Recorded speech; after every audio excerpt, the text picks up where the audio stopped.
یہ نذرانہ ہے، لیکن یہ ایک ایسا نذرانہ ہے کہ اگر اس پر ذرا سا بھی غور کیا جائے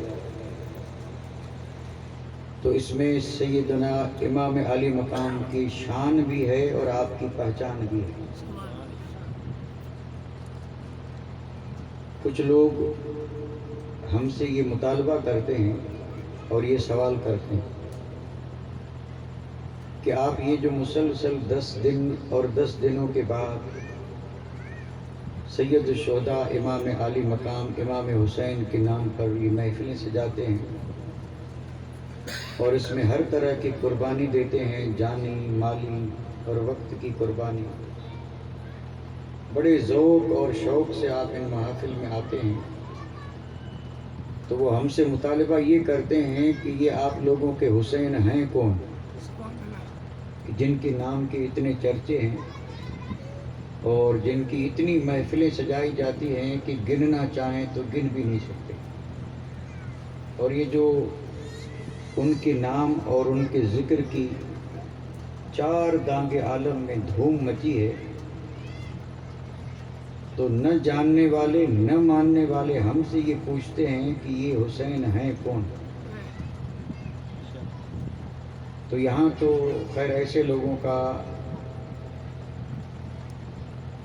آج تو کیا کبھی بھی ہمت ہی نہیں ہوتی کہ وہ یہاں آ سکیں، لیکن بعض جگہوں پہ ہیں اور پوچھتے بھی ہیں کہ یہ حسین ہیں کون۔ تو اگر کوئی پوچھ لے کہ یہ حسین ہیں کون تو اس کا جواب ہے اس منظوم خراج عقیدت میں، اور یہ خراج عقیدت یہ نظم مسدس ہے اور بڑی مشہور ہے، اور جب ہم پڑھتے ہیں تو ہمارا دل اور ضمیر گواہی دیتا ہے کہ یہ کسی سچے عاشق نے لکھی ہے، سید الشہداء امام عالی مقام کے واقعی کسی دیوانے نے لکھی ہے اور ان کی محبت میں ڈوب کر کے لکھی ہے۔ پوچھنے والے کو جواب دیتے ہیں، جس نے پوچھا نا کہ یہ امام حسین ہیں کون، تو اس نے اپنی گفتگو کا آغاز کہاں سے کیا ہے آپ اندازہ کریں۔ وہ جواب دیتے ہیں کہ پوچھنے والے تو پوچھتا ہے کہ حسین ہیں کون، تو سن، جو دہکتی ریت کے بستر پہ سویا وہ حسین۔ سبحان اللہ۔ اب یہ آپ صرف سننے کی حد نہیں بلکہ غور بھی کرتے چلیں۔ جو دہکتی ریت کے بستر پہ، یہ ڈن لوک والا بستر نہیں، حسین وہ ہے جو دہکتی ریت کو بستر بنا کے اس پہ سویا ہے۔ جو دہکتی ریت کے بستر پہ سویا وہ حسین، اور جو جواں بیٹے کی میت پر نہ رویا وہ حسین۔ یہ وزن شعری ہے، جو جواں بیٹے کی میت پر نہ رویا وہ حسین۔ حالانکہ کربلا میں بیٹا ایک نہیں تھا، 17 شہزادے جگر کے ٹکڑے تھے، لیکن یہاں دیکھو، جو جواں بیٹے کی میت پر نہ رویا وہ حسین، اور جس نے اپنے خون سے دنیا کو دھویا وہ حسین۔ پانی سے تو سب دھوتے ہیں، جسم کو بھی دھوتے ہیں، کپڑوں کو بھی دھوتے ہیں، لیکن حسین وہ ہے جس نے دھویا بھی ہے، اور دھویا کس کو ہے؟ دنیا کو، اور پانی سے نہیں خون سے دھویا ہے۔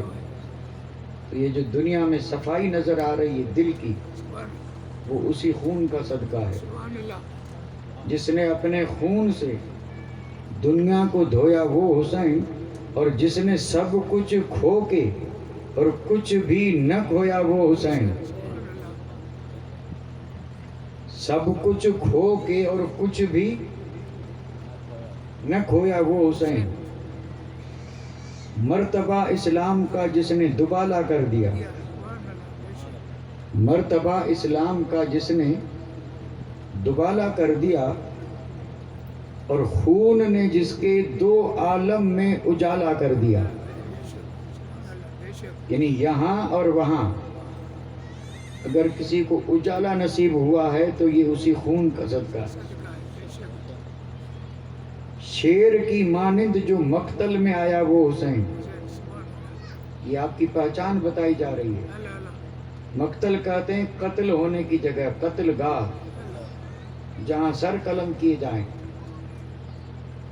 اور قتل گاہ میں مسکراتے ہوئے آنا یہ بزدلوں کا کام نہیں، یہ شیروں کا کام ہے. اور قتل جب ہوتا ہے تو آنے والے یا تو کانپتے ہوئے آتے ہیں یا روتے ہوئے آتے ہیں، گرتے پڑتے آتے ہیں، بے ہوش ہوتے ہوئے آتے ہیں.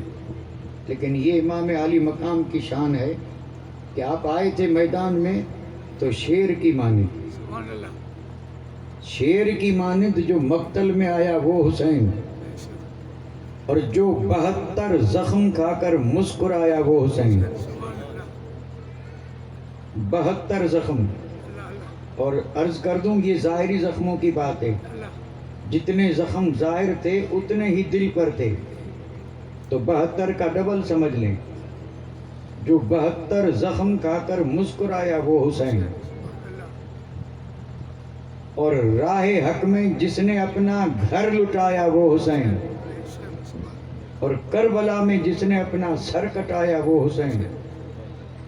زیر خنجر جس کا سجدہ عظمت اسلام ہے، اور جس کا ہر تیور رسول پاک کا پیغام ہے. اور یہ صحیح معنی میں یہ بند ہمیں سمجھ میں نہیں آ رہے ہیں، اسی لیے ذرا یہ بات جو ہے نا یہ اپنا رنگ نہیں دکھا رہی ہے. میں اگر آپ سے پوچھوں تیور کسے کہتے ہیں تو نہیں بتا سکیں گے. جس کا ہر تیور رسول پاک کا پیغام ہے. زیر خنجر جس کا سجدہ عظمت اسلام ہے، اور جس کا ہر تیور رسول پاک کا پیغام ہے. اللہ اللہ. راکب دوش پیمبر وہ حسین، یعنی نبی کے کندھے پہ سواری کرنے والا وہ حسین. فاطمہ کا نور دیدہ جان حیدر وہ حسین، یعنی فاطمہ کی آنکھ کا نور. یہ بند پڑھ رہا ہوں میں، اس کی تشریح نہیں کر رہا ہوں. اگر تشریح کریں گے تو یہی تقریر بنے گی. لیکن ایک سوال آپ سے پوچھ کے آگے بڑھوں گا. فاطمہ کا نور دیدہ، دیدہ مانا آنکھ، یعنی فاطمہ کی آنکھ کا نور حسین ہے. فاطمہ کون ہے؟ فاطمہ وہ ہیں جن کے بارے میں میرے آقا نے فرمایا الفاطمۃ بدعۃ منی. فاطمہ میرے جسم کا ٹکڑا ہے. فاطمۃ الزہرا میرے نبی کے جسم کا ٹکڑا ہے. تو پھر یہ سوال پیدا ہوا نبی کون ہے؟ تو قرآن نے کہا نبی نور ہے. قد جاءکم من اللہ نور. نبی نور ہے. فاطمہ جب نور کا ٹکڑا ہے تو فاطمہ بھی نور ہے. تو حسین کون ہے؟ تو جواب یہ ملا کہ اس نور کا نور حسین ہے. یہ ہے وہ بات جو نہ ہم سمجھا سکیں گے نہ آپ سمجھ سکیں گے، باقی سب سمجھ لیں گے. اندھیرے کا نور تو سمجھ میں آئے گا، لیکن نور کا نور سمجھ میں نہیں آئے گا. نور کہتے ہیں اسے جو اندھیرے کو دور کر دے، روشنی ہو جائے، یہ نور ہے. یہ بلب میں بھی ہے، چراغ میں بھی ہے، بتی میں بھی ہے، سورج میں بھی ہے، چاند میں بھی ہے. اور یہ وہ نور ہے جو آئے تو اندھیرے چھٹ جائیں. تو ساتھ بالکل آسانی سے بات سمجھ میں آ گئی. نور وہ ہے. نور کیا ہے؟ تو کہیں گے نور وہ ہے جو اندھیروں کو دور کر دے. اب یہ سوال ہے کہ جب نور اندھیرے کو دور کر دے وہ نور ہے، تو نور کا نور کیا؟ اب اس کی تعریف کر کے بتائے کوئی. تو فاطمہ نور ہیں. اور امام عالی مقام کون ہیں؟ تو جواب میں یہ دیا کہ فاطمۃ الزہرا کی چشم اور آنکھ مبارک کا نور حسین ہے. فاطمہ کا نور دیدہ اور جان حیدر وہ حسین. مولا علی مشکل کشا کی جان حسین ہے. فاطمہ کا نور دیدہ جان حیدر وہ حسین. پرچم حق تا ابد جن کا سلامی ہو گیا، اور زندہ جاوید جس کا نام نامی ہو گیا. پرچم حق تا ابد جس کا، تو اگر کوئی انسان سلام کرے یا نہ کرے، اسلام کا پرچم جہاں بھی لہرا ہے حسین کو سلام کر رہا ہے. اور یہ دن 2 دن کے لیے نہیں، تا ابد، ہمیشہ کے لیے. یہ اسلام کا پرچم ہمیشہ اگر جھک کے سلام کرتا ہے سب اس کو سلام کرتے ہیں. اور یہ خود سید الشہداء امام عالی مقام کو سلام کرتا ہے کہ اگر آپ شہید نہ ہوتے تو میں نہ لہراتا، اور آپ نے شہید ہو کر کے مجھے ایسا لہرا دیا کہ اب یہ قیامت تک جھک نہیں پائے. اس لیے پرچم حق تا ابد جس کا سلامی ہو گیا، اور زندہ جاوید جس کا نام نامی ہو گیا. زندہ جاوید جس کا نام نامی ہو گیا.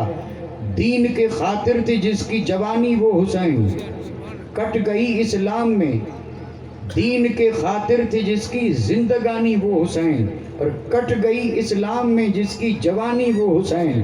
اور خلد میں کی حق نے جس کی مہمانی وہ حسین، اور مل گئی جسے حیات جاودانی وہ حسین. نام نامی جس کا لوہے دہر پہ مرقوم ہے، از فرش تا عرش جس کی عظمتوں کی دھوم ہے. صرف زمین پر ہی دھوم نہیں، زمین سے لے کے اور عرش تک. اور عرش وہ ہے کہ جہاں کائنات ختم ہے، اور عرش کے اوپر رب کے جلوے ہیں اور لامکاں ہے. سارے آسمان عرش کے نیچے ہیں. یہ عرش سب سے اوپر ہے. تو زمین سے لے کے اور عرش تک اگر کسی کی دھوم ہے تو وہ نواز رسول کی دھوم ہے. اور یہ ہماری خوش نصیبی ہے کہ جہاں آسمانوں پہ دھوم مچی ہے، اس دھوم مچانے میں رب نے توفیق دی، ہم بھی شریک ہیں. اللہ سب کو اس محفل میں آنے والوں کو اس دھوم میں شریک کر کے اور فیوز و برکات سے مالا مال کر. آیت مقدسہ میں نے برکت کے لیے پڑھی ہے، کیونکہ اس آیت کی تشریح یا تفسیر نہیں کروں گا. اور یہ آیت شہیدوں کی زندگی جو ہے اسی کا ذکر ہے اس آیت میں، کہ شہید زندہ ہیں. شہید جتنے ہیں سب زندہ ہیں. اور ذکر اس طرح ہے کہ رب نے فرمایا مردہ مت کہنا، اور اب اگر کوئی کہے گا تو کافر ہو جائے گا. شہید سارے زندہ. نعوذ باللہ اب اگر کوئی کسی شہید کو مردہ کہے تو وہ ایمان سے نکل گیا. اور کہنا تو دور کی بات ہے، رحمت تو دیکھیں. ایک دوسری آیت میں رب نے ارشاد فرمایا خبردار شہید کو مردہ گمان بھی مت کرنا. کبھی دل میں یہ خیال بھی نہ آئے کہ شہید مردہ ہے، نہیں. بل احیاء، رب نے فرمایا بلکہ وہ زندہ ہیں. عند ربہم یرزقون، ایسے زندہ ہیں کہ بارگاہ خداوندی سے انہیں رزق ملتا ہے. اور رزق کی بات آئی تو کہیں آپ یہ بریانی اور کھاوا نہ سمجھ لیں، جیسا دیس ویسا بھیس. تو یہ وہاں رزق جو ملتا ہے تو وہ رزق بھی اسی عالم کے حساب سے ہوگا، لیکن شہیدوں کو رب کی بارگاہ سے رزق مل رہا ہے. تو یہ آیتیں ہیں حیات شہداء کے بارے میں. شہید، میں 2-4 باتیں پہلے اختصار سے عرض کرتا چلوں، اس امید پر کہ آپ سمجھنے کی کوشش کریں گے، کیونکہ یہ باتیں ہی ایسی ہیں کہ توجہ سے سمجھ میں آتی ہیں. شہید، یہ جو لفظ شہید ہے اور جو شہید ہوا، اللہ تعالیٰ کی بارگاہ میں اس کا مقام کتنا بلند ہے. تو اس کا جواب دیکھو، میں تقریر نہیں کر رہا ہوں، یہ صرف اشارتاً عرض کر رہا ہوں، اشارتاً، کہ شہید کا مقام کتنا بلند ہے. تو میں اس امید پر یہ جواب عرض کر رہا ہوں کہ شہید کا مقام اتنا بلند ہے کہ جہاں اللہ تعالیٰ نے اپنے عظیم سے عظیم تر انعام یافتہ بندوں کا ذکر کیا، وہاں رب نے شہید کا ذکر کیا. شہید کا شمار اور اس کا ذکر رب نے کہاں فرمایا؟ جہاں نبیوں کا ذکر ہے، جہاں صدیقین کا ذکر ہے، ان دو جماعتوں کے بعد فوراً شہیدوں کا ذکر ہے، اور پھر سارے صالحین اس کے بعد ہیں۔ یہ وہ 4 جماعتیں ہیں کہ جن پر اللہ تعالیٰ نے انعام فرمایا۔ انعم اللہ علیہم من النبیین والصدیقین والشہداء والصالحین۔ یہ 4 جماعتیں ہیں اور ان پر اللہ کا انعام ہے، اور ان 4 جماعتوں میں سے ایک جماعت شہیدوں کی ہے۔ اجازت دیں تو تھوڑی تشریح کر دوں۔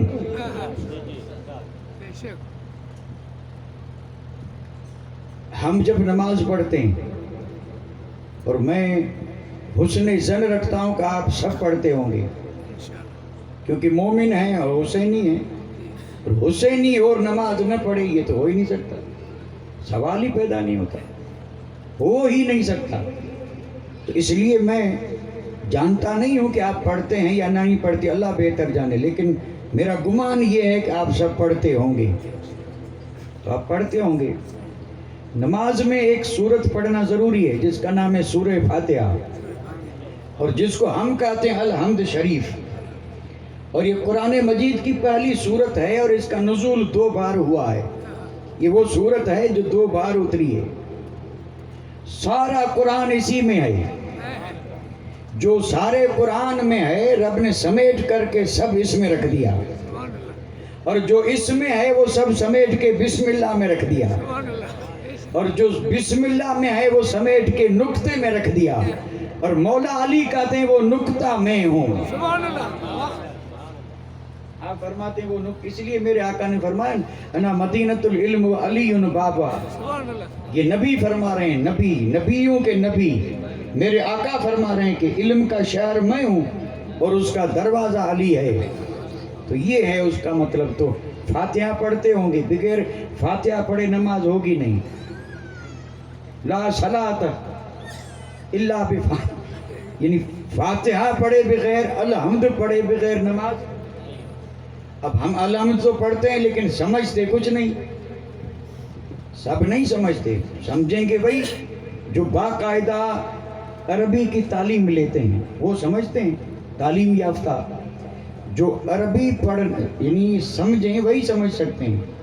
فاتحہ کے 2 حصے ہیں، سورہ فاتحہ جو ہے اس میں 2 حصے ہیں، اور یہ بخاری شریف کا مضمون ہے۔ میرے آقا نے فرمایا فاتحہ کے 2 حصے ہیں، ایک اللہ کے لیے، ایک بندے کے لیے، ایک اللہ کے لیے اور ایک۔ اب یہ 2 حصے کیسے ہیں؟ فاتحہ پڑھنا شروع کریں گے تو بندہ اللہ کی تعریف کر رہا ہے، یہ اللہ کے لیے ہے۔ اس نے کہا الحمدللہ، ساری تعریفیں اللہ کے لیے، رب العالمین، جو سارے جہانوں کا پالنے والا ہے، الرحمن الرحیم، جو رحمان بھی ہے رحیم بھی ہے، مالک یوم الدین، جو حساب کے دن کا، قیامت کے دن کا مالک ہے۔ اور حمد کر کے پھر بندہ گویا رب سے بات کر رہا، ایاک نعبد، اے خدا میں تجھی کو پوچھتا ہوں۔ نماز یہی ہے۔ نماز کیا ہے؟ بندے اور خدا کے بیچ میں بات چیت۔ ایسے بھی بندے ہیں جو واقعی نماز میں خدا سے یوں کلام کرتے ہیں جیسے ہم اور آپ کر رہے ہیں۔ وہ بندہ کہتا ایاک نعبد، اے میرے مولا میں تیری ہی عبادت کرتا ہوں، ایاک نستعین، اور ہر حال میں تجھ ہی سے مدد مانگتا ہوں۔ اب یہاں تک پہنچے، یہ سب رب کے ساتھ بندہ کلام کر رہا ہے۔ اور بخاری شریف کی حدیث ہے کہ بندہ جب یہ کلمے بولتا ہے تو رب راضی ہو کر کے فرماتا ہے بندہ تو نے سچ کہا، میں تجھ پہ راضی، تو نے سچ کہا، میں تجھ پہ راضی۔ اب جب بندے نے دیکھا رب ہوا راضی، تو جب راضی دیکھا تو اب اس کے دل میں خیال آیا کہ مولا سے مانگوں، تو رب نے مانگنا بھی سکھا دیا۔ اب یہاں سے آگے بندے کا معاملہ ہے۔ اب بندہ مانگتا ہے، اہدنا الصراط المستقیم. مولا مال نہیں مانگتا ہوں، تخت و تاج نہیں مانگتا ہوں، دھن دولت نہیں مانگتا ہوں، مانگتا صرف اتنا ہی ہوں کہ جو سیدھی راہ تو نے مجھے دکھائی اس سیدھی راہ پر چلا. اہدنا الصراط المستقیم، سیدھی راہ پر چلا. نفل پڑھا تب بھی کہا سیدھی راہ پہ چلا، سنت پڑھی تب بھی کہا سیدھی راہ پہ چلا، اور واجب پڑھا تب بھی کہا سیدھی راہ پہ چلا، فرض پڑھا تب بھی کہا سیدھی راہ پہ پڑھا.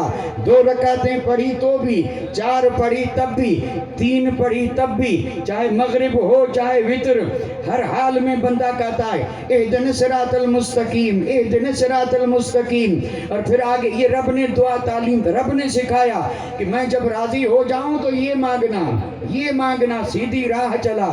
اور جب سیدھی راہ چلنے کی بات ہوئی تو اب یہاں سوال پیدا ہوا کہ سیدھی راہ ہے کیا؟ سیدھی راہ کسے کہتے ہیں؟ تو یہاں جواب یہ نہیں کہ قرآن میں جو ہے وہ سیدھی راہ ہے، حدیث میں ہے وہ سیدھی راہ، حالانکہ قرآن میں بھی ہے، حدیث میں راہ ملتی وہیں سے ہے، لیکن جواب میں یہ نہیں کہا گیا کہ قرآن کی راہ. اللہ اکبر. آپ اندازہ فرمائیں، رب نے ارشاد فرمایا جب تو مجھ سے یہ مانگے کہ مولا مجھے سیدھی راہ پہ چلا، دل میں خیال پیدا ہو کہ سیدھی راہ کہتے کس کو ہیں، تو رب نے فرمایا صراط الذین انعمت علیہم، مولا سیدھی راہ ہے، اس راہ پہ چلا جس پر جن لوگوں پہ تو نے انعام کیا تھا، وہ جس راہ پہ چلے اسی راہ پہ چلا. اے اللہ مجھے سیدھی راہ پہ چلا. اور راہ کون سی؟ جس پر تو نے انعام کیا تھا وہ چلے تھے اس راہ پہ. تو پھر ایک سوال پیدا ہوا کہ انعام کس پہ کیا تھا رب نے؟ کیونکہ دعوے دار تو بہت ہیں، مولا تو ہی بتا دے کہ تو نے انعام کس پہ کیا. تو جواب آیا، بڑی مشہور آیت مقدسہ، من یطع اللہ ورسول فاولئک مع الذین انعم اللہ علیہم من النبیین والصدیقین والشہداء والصالحین وحسن اولئک رفیقا. رب نے فرمایا یہ ہیں وہ جن پہ میں نے انعام کیا ہے. اب جس راہ پہ یہ چلے اسی راہ پہ تو چل، یہی صراط مستقیم ہے اور یہی جنت کی راہ ہے. جو اس راہ پہ چلا سیدھا جنت میں، کیونکہ یہ راہ جاتی ہے سیدھی جنت. اور ایک بات عرض کر دوں، اس کے سوا جنت کی دوسری راہ ہے بھی نہیں. کوئی یہ نہ سمجھے کہ راہیں کئی ہوگی، کوئی گھوم کے جاتی ہے، کوئی ادھر سے کوئی ادھر سے، نہیں، ایسا نہیں ہے. یہ تو یہاں کی راہوں کا حال ہے کہ ہم گاندھی دھام جانا چاہیں تو چاروں طرف سے جا سکتے ہیں، ادھر سے ادھر سے کہیں سے بھی. اور اگر راہ نہ بھی ہو تو کانٹوں کو پاؤں تلے روندتے ہوئے جنگل میں سے ہوتے ہوئے تکلیف لیکن پہنچ جائیں گے. لیکن جنت کے لیے راہ ایک ہی ہے، جنت میں جانے کے لیے راستہ ایک ہی ہے، اور اس راستے کا نام صراط مستقیم ہے. اور راستے کا پہچان کیا ہے؟ ان لوگوں کا راستہ جن پہ رب نے انعام کیا. اور انعام رب نے جن پہ کیا وہ کون ہیں؟ نبی ہیں، صدیقین ہیں، اور شہید ہیں، اور صلحاء ہیں. جماعتیں بنی چار بنی نا. اور کون سی جماعتیں جن پہ انعام ہوا، رب کا انعام ہوا؟ 4 جماعتیں بنی. اور قرآن نے بھی جماعت کا، یعنی 1-2 کی بات نہیں ہے، نبیین، نبیوں کی جماعت، صدیقین کی جماعت، شہداء، شہید نہیں شہداء بہوچن ہے، شہیدوں کی جماعت، اور پھر صالحین کی جماعت.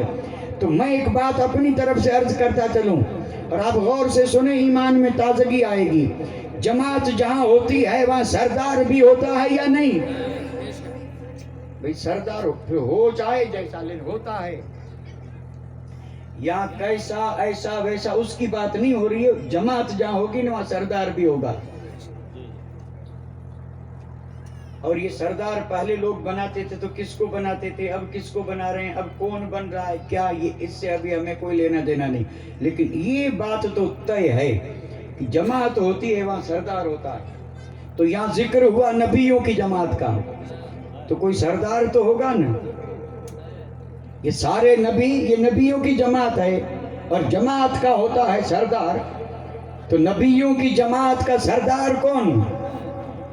تو یہ امت جو ہے نا بڑی خوش نصیب ہے. جھوم کر کے کہہ دیجئے سارے نبیوں کے سردار آمنہ کے لال میرے اور آپ کے آقا تاجدار مدینہ ہیں، جو سید المرسلین ہیں، سید الانبیاء ہیں. سارے رسولوں اور سارے نبیوں کے سردار میرے اور آپ کے آقا ہیں. تو نبیوں کے سردار مصطفیٰ. اب اس کے بعد ہے جماعت صدیقین کی. تو صدیقین کی بھی کوئی کم نہیں ہے، یہ نبیوں کے بعد کا درجہ ہے اور بڑا زبردست درجہ ہے رب کی بارگاہ میں. کوئی تو ہوگا جو ان صدیقین کا سردار ہو. تو عشق نے جھوم کر کے کہا یار غار یار مزار ابو بکر صدیق صدیقین کے سردار ہیں. اس کے بعد آیا نمبر شہیدوں کا. شہید ہوئے، شہید ہو رہے ہیں، شہید ہوں گے، تعداد رب جانے، اس کا رسول جانے. چاہے جتنے ہوں، چاہے جس گریڈ کے ہوں، جیسے شہید ہوئے ہوں، شہادت چاہے جس درجے کی ہو، لیکن سارے شہید ایک جماعت ہے. اور اس جماعت کے سردار کون ہے؟ سید الشہداء امام عالی مقام امام حسین. اب باقی بچے ولی، اور ولیوں کے تو سردار آپ اور ہم کیا ہو سکتا ہے، نہ جانے بچہ بچہ جانتا ہے. ولیوں کے سردار کون ہے؟ محبوب سبحانی، قطب ربانی، شہباز لامکانی، ابو محمد شیخ عبد القادر جیلانی. اور یہ ساری باتیں سمجھ میں نہ آئے تو پیران پیر دستگیر. پیران پیر یا اس میں بھی یہی ہے، یعنی پیروں کے پیر. تو جو پیروں کا پیر ہوا تو پیروں کا سردار ہوا یا نہیں ہوا؟ پیروں کے پیر، یعنی پیر وہی ولی، پیر وہی ہوگا جو ولی ہو. پیر کون ہوگا؟ ولی نہ ہو تو پیر کیسے بنا؟ یہ میں رکتا اس لیے کہ آپ کچھ سوچیں اور تھوڑا سا ادھر ادھر بھی دوڑا لیں ذہن، تاکہ پیر سمجھ میں آ جائے. پیر ہوتا کون ہے؟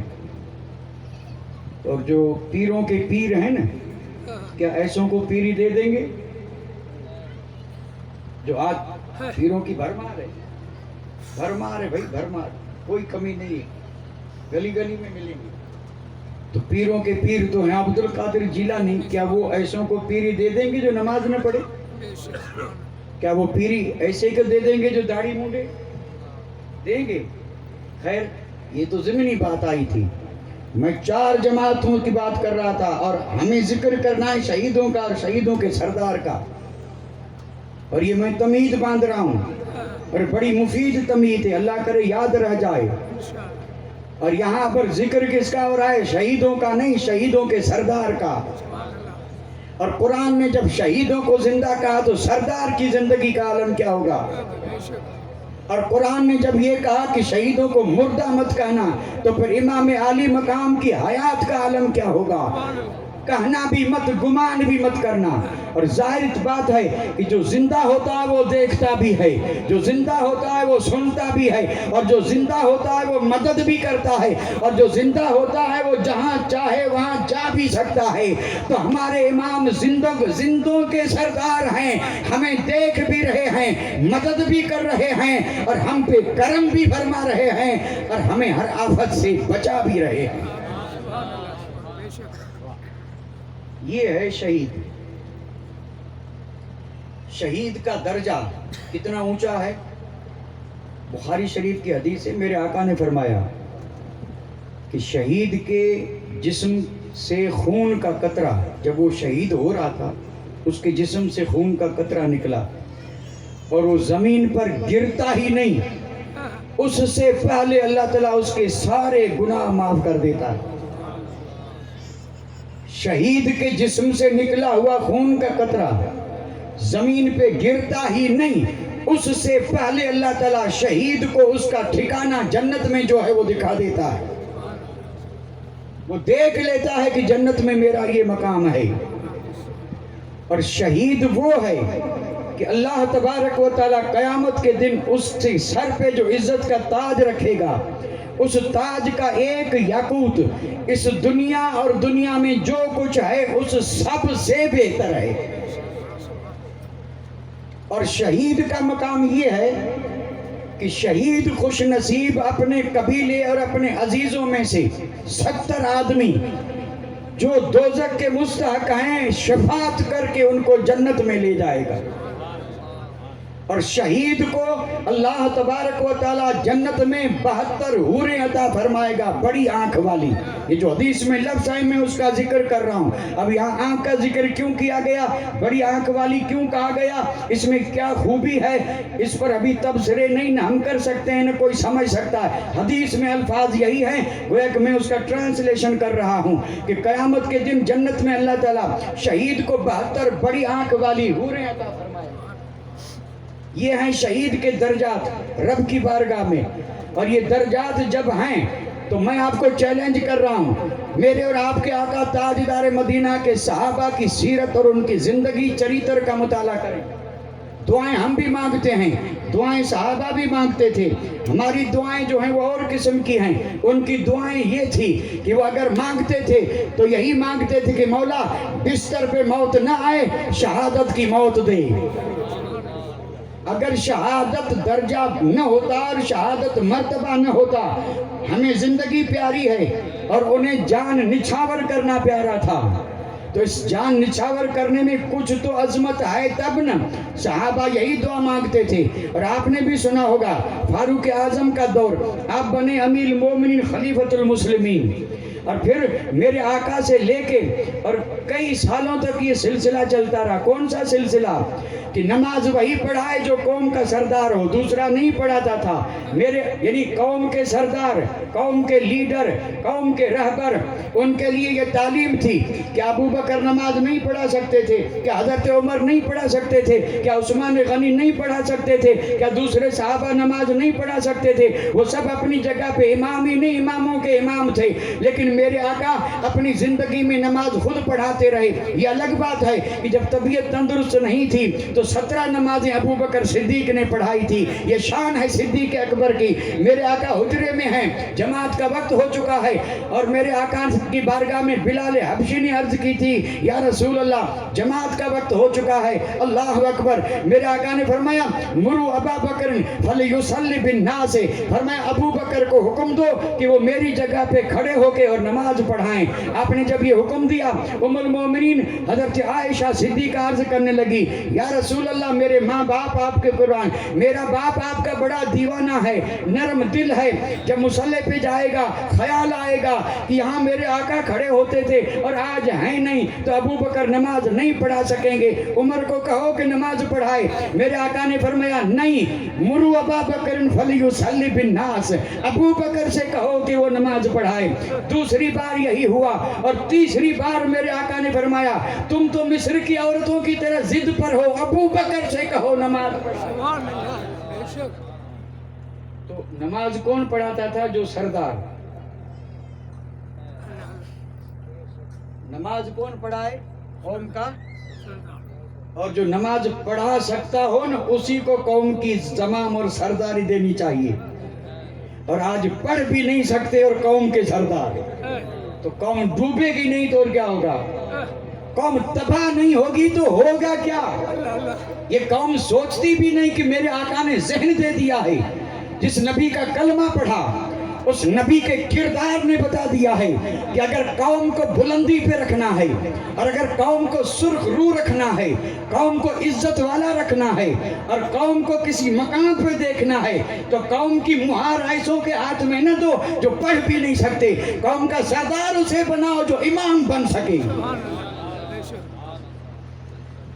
ساری قوموں کے امام اگر ایسے ہوں تو قوم کا حال کیا ہو؟ قسم رب کی کوئی بے نمازی دکھائی نہ دے، ڈھونڈنے سے بھی کوئی بے نمازی نہ ملے.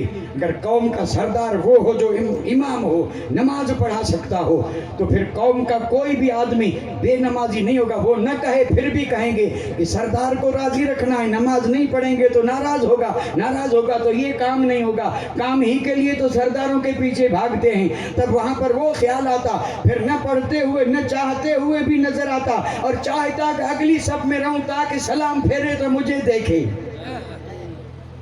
لیکن افسوس کہ یہ چیز جو ہے اس پہ کسی کا دھیان ہی نہیں ہے.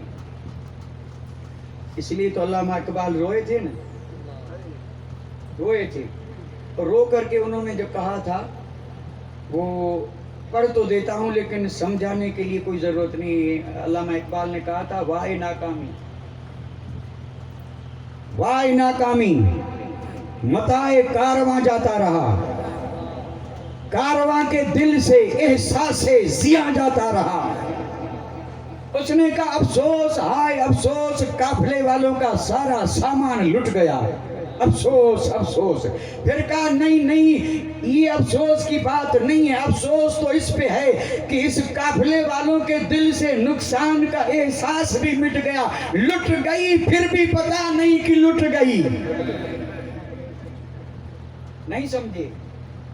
لٹ جانا یہ بھی افسوس کی بات ہے، لیکن لٹ کر کے بھی کوئی یہ کہے کہ لٹا نہیں ہوں، تب اس کا کوئی علاج نہیں ہوگا. یہ قومیں لٹی ہوئی ہیں اور احساس تک نہیں ہے، وہ ابھی بھی اسی خیال میں ہے کہ نہیں لٹے نہیں ہیں. لٹ گئے، رہا کیا ہے؟ لٹے نہیں ہیں تو بتائیں ہے کیا؟ ہمارے دامن میں لٹ گئے. اور یہاں تو حال یہ ہے، میرے نبی نے فرمایا کہ جس کی عصر کی نماز گئی وہ لٹ گیا. یہ بخاری کی حدیث ہے. وطر اہلہ و مالہ، وطر اہلہ و مالہ، یعنی جس نے جان بوجھ کر کے بغیر عذر شرعی کے عصر کی نماز چھوڑی تو گھر بار سارا لٹ گیا. اب یہ لٹا ہوا ہے، ایک گئی تو لٹ گیا، اور یا عمر بھر کی گئی اور پھر بھی یہ کہ کچھ نہیں سب کچھ ہے، سب کچھ نہیں لٹ گئے ہیں. اور اقبال اس پہ رویا تھا کہ کتنے یہ عجیب و غریب آدمی ہیں، لٹ رہے ہیں لیکن لٹنے کی خبر تک نہیں، ابھی مستی میں ہیں کہ لٹے نہیں ہیں، نہیں لٹ گئے. اور جو لٹ جاتا ہے نا اس کا حال کیا ہوتا ہے، پوچھیں ان قوموں سے، لٹی جانے والی. خیر یہ بات آ گئی تھی تو میں نے عرض کر دی. تو میں عرض کر رہا تھا کہ نماز کون پڑھاتا تھا؟ جو سردار. تو جب دور آیا فاروق اعظم کا، امیر المومنین خلیفۃ المسلمین مطلوب مصطفیٰ سیدنا و مولانا عمر بن خطاب رضی اللہ تعالیٰ عنہ، آپ کا دور آیا تو نماز آپ پڑھاتے تھے. اور نماز کے بعد دعا ہوتی ہے بالکل. اور ایمان والے مانگتے ہیں، بے ایمان نہیں مانگتے، ایسے ہی پلو جھاڑ کے نکل جاتے ہیں. لیکن جہاں جہاں ایمان والے ہوں گے دعا ہوتی ہے. اور پھر دعائیں دو ہیں، ایک اول ایک ثانی، اور دونوں کا مرتبہ وہی ہے. اور آج کچھ لوگ دعا پہلی میں تو مجبوراً شریک ہوئے، ثانی کو چھوڑ کے پلا جھاڑ کے نکل گئے. تم جانو تمہارا کام جانے. ثانی مانا دوسری دعا. نماز کے بعد جو دوسری دعا ہے نا، اس میں آدھے رہتے ہیں آدھے چلے جاتے ہیں. اب ہم تو یہ سمجھتے ہیں کہ بیچارے کو کوئی ضروری کام ہوگا، اگر نہیں جائے گا تو پلین چھوٹ جائے گا، پھر امریکہ نہیں پہنچے گا، اور نہیں پہنچا تو نقصان کتنا ہوگا. اس لیے ہو سکتا ہے ٹرین چھوٹ رہی ہو، گاڑی چھوٹ رہی ہو، یا کوئی نقصان ہو رہا، اس لیے ہم تو گمان یہی رکھیں گے. کاروبار ہے بھائی، کوئی کاروبار والا ہے، وقت نہیں ہے اس لیے پلا جھاڑ کے نکل گیا، ٹھیک ہے. لیکن کچھ بیٹھے رہتے ہیں تو کیا یہ دعا نہیں ہے جو بعد میں مانگی جاتی؟ کیا یہ دعا نہیں ہے؟ تو دعا ہے تو دعا چھوڑ کے کیوں جا رہے ہیں؟ اب دعا مخل عبادت ہے، جو عبادت کی اس کا مغز تو یہ ہے، مغز ملا ہی نہیں، چھلکا اٹھا کے لے چلے. بڑی اہمیت والی دعا ہے. کام نہ ہو تو نکلنا نہیں چاہیے، اس میں شریک ہو کے اور پھر نکلیں. اور پھر اگر کچھ دیر ہو گئی تو ذرا تیز چلیں. اور اب تو چلنے کی صورت ہی نہیں، اب تو سب سواری والے ہیں. نماز کے لیے بھی اکثر سواری پہ آتے ہیں، چلنے کی ہمت بھی نہیں ہے. سبحان اللہ، کیا طاقت آئی ہے، اللہ اکبر. فاروق اعظم نماز پڑھا رہے ہیں، صحابہ کا مجمع روز نمازیں پڑھاتے، 5 وقتہ کی پڑھاتے، دعائیں مانگتے. حدیث اٹھا کر کے دیکھ لیں، حضرت عمر کے ہاتھ اٹھے ہیں، اور ہاتھ اٹھے ہیں تو عمر کی دعا ہے. آپ فرماتے ہیں اللہم احینی فی بلد حبیبک یعنی اللہم مرزقنی شہادتا فی سبیلک وجعل موتی فی بلد حبیبک. یہ حضرت عمر کی دعا ہے. کیا مانگا؟ اے اللہ مجھے بستر والی موت مت دینا، مجھے شہادت والی موت دینا. اور اے اللہ میری موت کسی اور جگہ نہ آئے، تیرے حبیب کے شہر میں آئے. یعنی موت بھی آئے مدینے میں اور وہ بھی بستر پہ نہیں، شہادت والی موت۔ صحابہ حیرت میں ہیں کہ شہادت تو میدان کارزار میں جنگ میں دشمن سے جنگ کرتے، کہیں نہ کہیں دور اسلامی محاذ اور اسلامی سرحدوں پہ شہادتیں ہوتی ہیں، اور آپ عجیب دعا یہ ہوا رات اور دن کو اکٹھا کرنا جو کبھی ہوگا نہیں، رات ہے تو دن نہیں، دن ہے تو رات نہیں، مدینے میں ہے تو شہادت نہیں، شہادت ہے تو مدینے میں نہیں، یہاں شہادت کیسے ملے گی؟ اور آپ مانگتے تھے اللہ مرزقنی شہادتن فی سبیلک وجعل موتی فی بلد حبیبک۔ صحابہ حیرت میں تھے، اور پھر اللہ تبارک و تعالیٰ کی رحمت جھوم اٹھی، جو عمر نے مانگا رب نے وہی دیا، اور پوری دنیا نے دیکھا کہ حضرت عمر کی شہادت بھی ہوئی، اور صرف مدینے میں نہیں، مسجد نبوی میں مصلی رسول پہ حضرت عمر کو شہادت ملی۔ میں عرض یہ کرنا چاہتا ہوں کہ شہادت کوئی معمولی چیز نہیں ہے، شہادت وہ ہے جس کے لیے صحابہ دعائیں مانگتے تھے، سارے صحابہ دعا مانگتے تھے، اور قرآن مجید میں اس کا ذکر بھی ہے۔ اللہ تعالیٰ نے ایک جگہ پہ ارشاد فرمایا منہم من قضا نحبہ ومنہم من ینتظر۔ رب نے فرمایا محبوب ان میں سے کچھ ایسے ہیں جن کو مراد مل گئی، اور کچھ انتظار میں ہیں، اور انتظار میں حضرت ابو طلحہ عثمان غنی رضی اللہ تعالیٰ عنہما تھے۔ یہ جنگ میں گئے تھے اس لیے کہ شہید ہو جائیں، شہید نہیں ہوئے، اور پھر انتظار میں تھے کہ اب جب جنگ ہوگی موقع آئے گا تو شہادت ملے گی۔ تو رب نے فرمایا محبوب کچھ تو مراد کو پا گئے جنہوں نے شہادت کا جام پی لیا، اور ابھی کچھ ایسے ہیں جو انتظار کر رہے ہیں کہ کب موقع آئے کہ شہادت کا جام پی لیں۔ یہ ہے شہادت، یہ کیا ہے؟ شہادت۔ ہم اور آپ جس کے ذکر کے لیے یہاں بیٹھے ہیں، اگر صرف یہ بیان کیا جائے کہ ان کی شہادت اور دوسروں کی شہادت میں فرق کیا ہے، تو اس کے لیے بھی بھئی دیکھیں یہ بھی ایک الگ مضمون ہے یا نہیں؟ اور اگر صرف اس فرق پر میں اشارہ ہی کرتا چلوں نا، آپ سارے شہیدوں کے سردار ہیں، اور آپ کی شہادت تمام شہیدوں کی شہادت سے الگ، جدا گانا شان، کسی کی شہادت ایسی شہادت نہیں۔ کیوں بھائی؟ کسی کی شہادت ایسا نہیں تو اس کی وجہ کیا ہے؟ تو اگر میں ایک بھی وجہ عرض کروں تو سمجھ میں آ جائے گا۔ جتنے بھی شہید ہوئے، جب شہید ہوئے تو انہیں یہ لقب ملا، جب شہید ہوئے تو پھر ان کو شہید کہا گیا، پھر ان کی شہادت کا ذکر کیا گیا۔ کوئی ہے ایسا کہ ادھر پیدا ہوا اور ادھر شہادت کا ذکر؟ شہید تو ہوں گے 57 برس کے بعد، اور پیدا ہوئے ہیں اور ذکر کس کا ہو رہا ہے؟ امام علی مقام کی شہادت کا ذکر پیدا ہوتے ہوا تھا یا نہیں؟ بھئی آپ نے یہ 50 60 40 برس کے لوگ جو وہ تو یہ کہیں کہ ہاں سنی یہ حدیثیں، لیکن چونکہ اللہ کا فضل ہے یہاں بچوں کا جم گھٹا ہے، نوجوان زیادہ ہیں، اللہ انہیں سچا اور پکا حسینی بنا دے، پکا نمازی بنا دے۔ ہمارے مجمع میں ایک خصوصی بات یہ بھی ہے کہ یہاں نوجوان کثرت سے ہیں، بچے کثرت سے ہیں، بڑا شوق، اللہ ان کے شوق میں اور اضافہ فرمائے، اور اضافہ فرمائے، اور یہ سب 5 وقتہ نمازی بن جائیں، مسجدیں بھر جائیں، سنت کی بہاریں آ جائیں، اور پھر یہ کہنے پہ فخر کریں کہ ہم حسینی ہیں، کیونکہ ہمارے پاس سجدے ہیں، ہمارے پاس نمازیں ہیں، ہمارے پاس سنت رسول ہے، ہمارے پاس اسلامی لباس ہے، ہمارے پاس اسلامی پہچان ہے، ہم ہیں۔ پھر کوئی رد نہیں کر سکتا کہ تم نہیں ہو، کسی میں مجال ہی نہیں، اور وہ پوچھے بغیر بھی سمجھ لے گا کہ امام کا غلام آ رہا ہے، غلام آ رہا ہے۔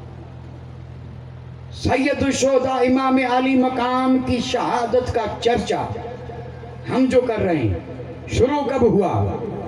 ادھر امام پیدا ہوئے اور ادھر امام کی شہادت کا چرچا۔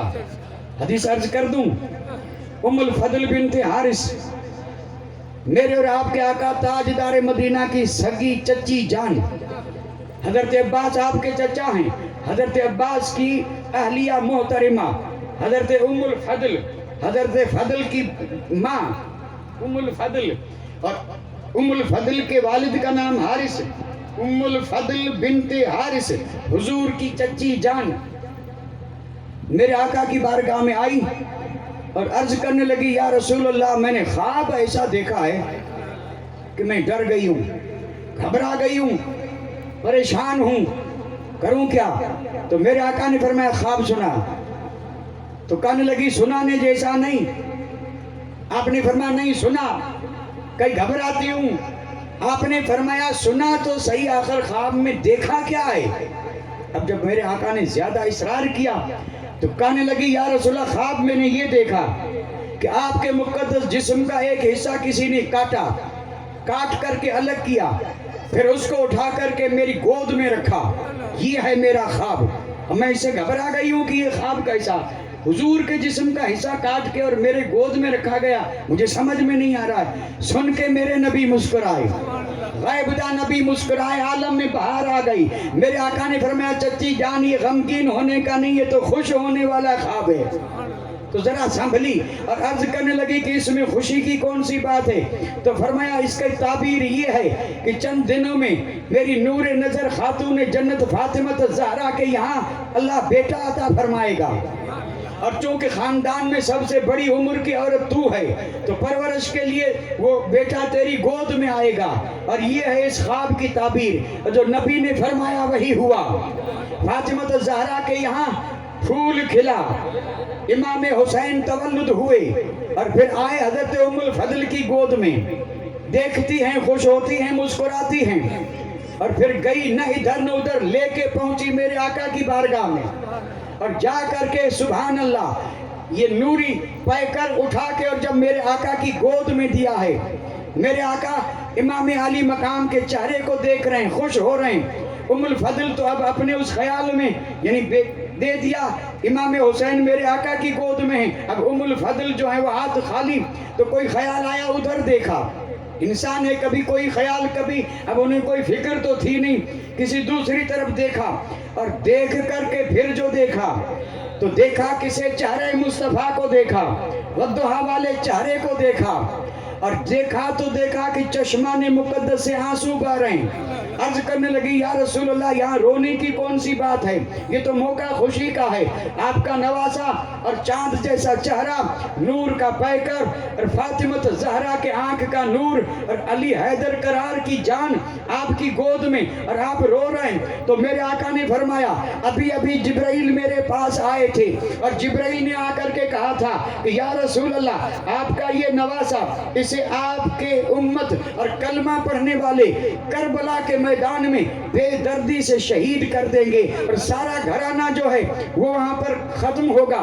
جبرائیل نے ابھی ابھی آ کر کے مجھے یہ کہا. تو یہ غم کی خبر سن کر کے اور میری آنکھ سے آنسو بہے.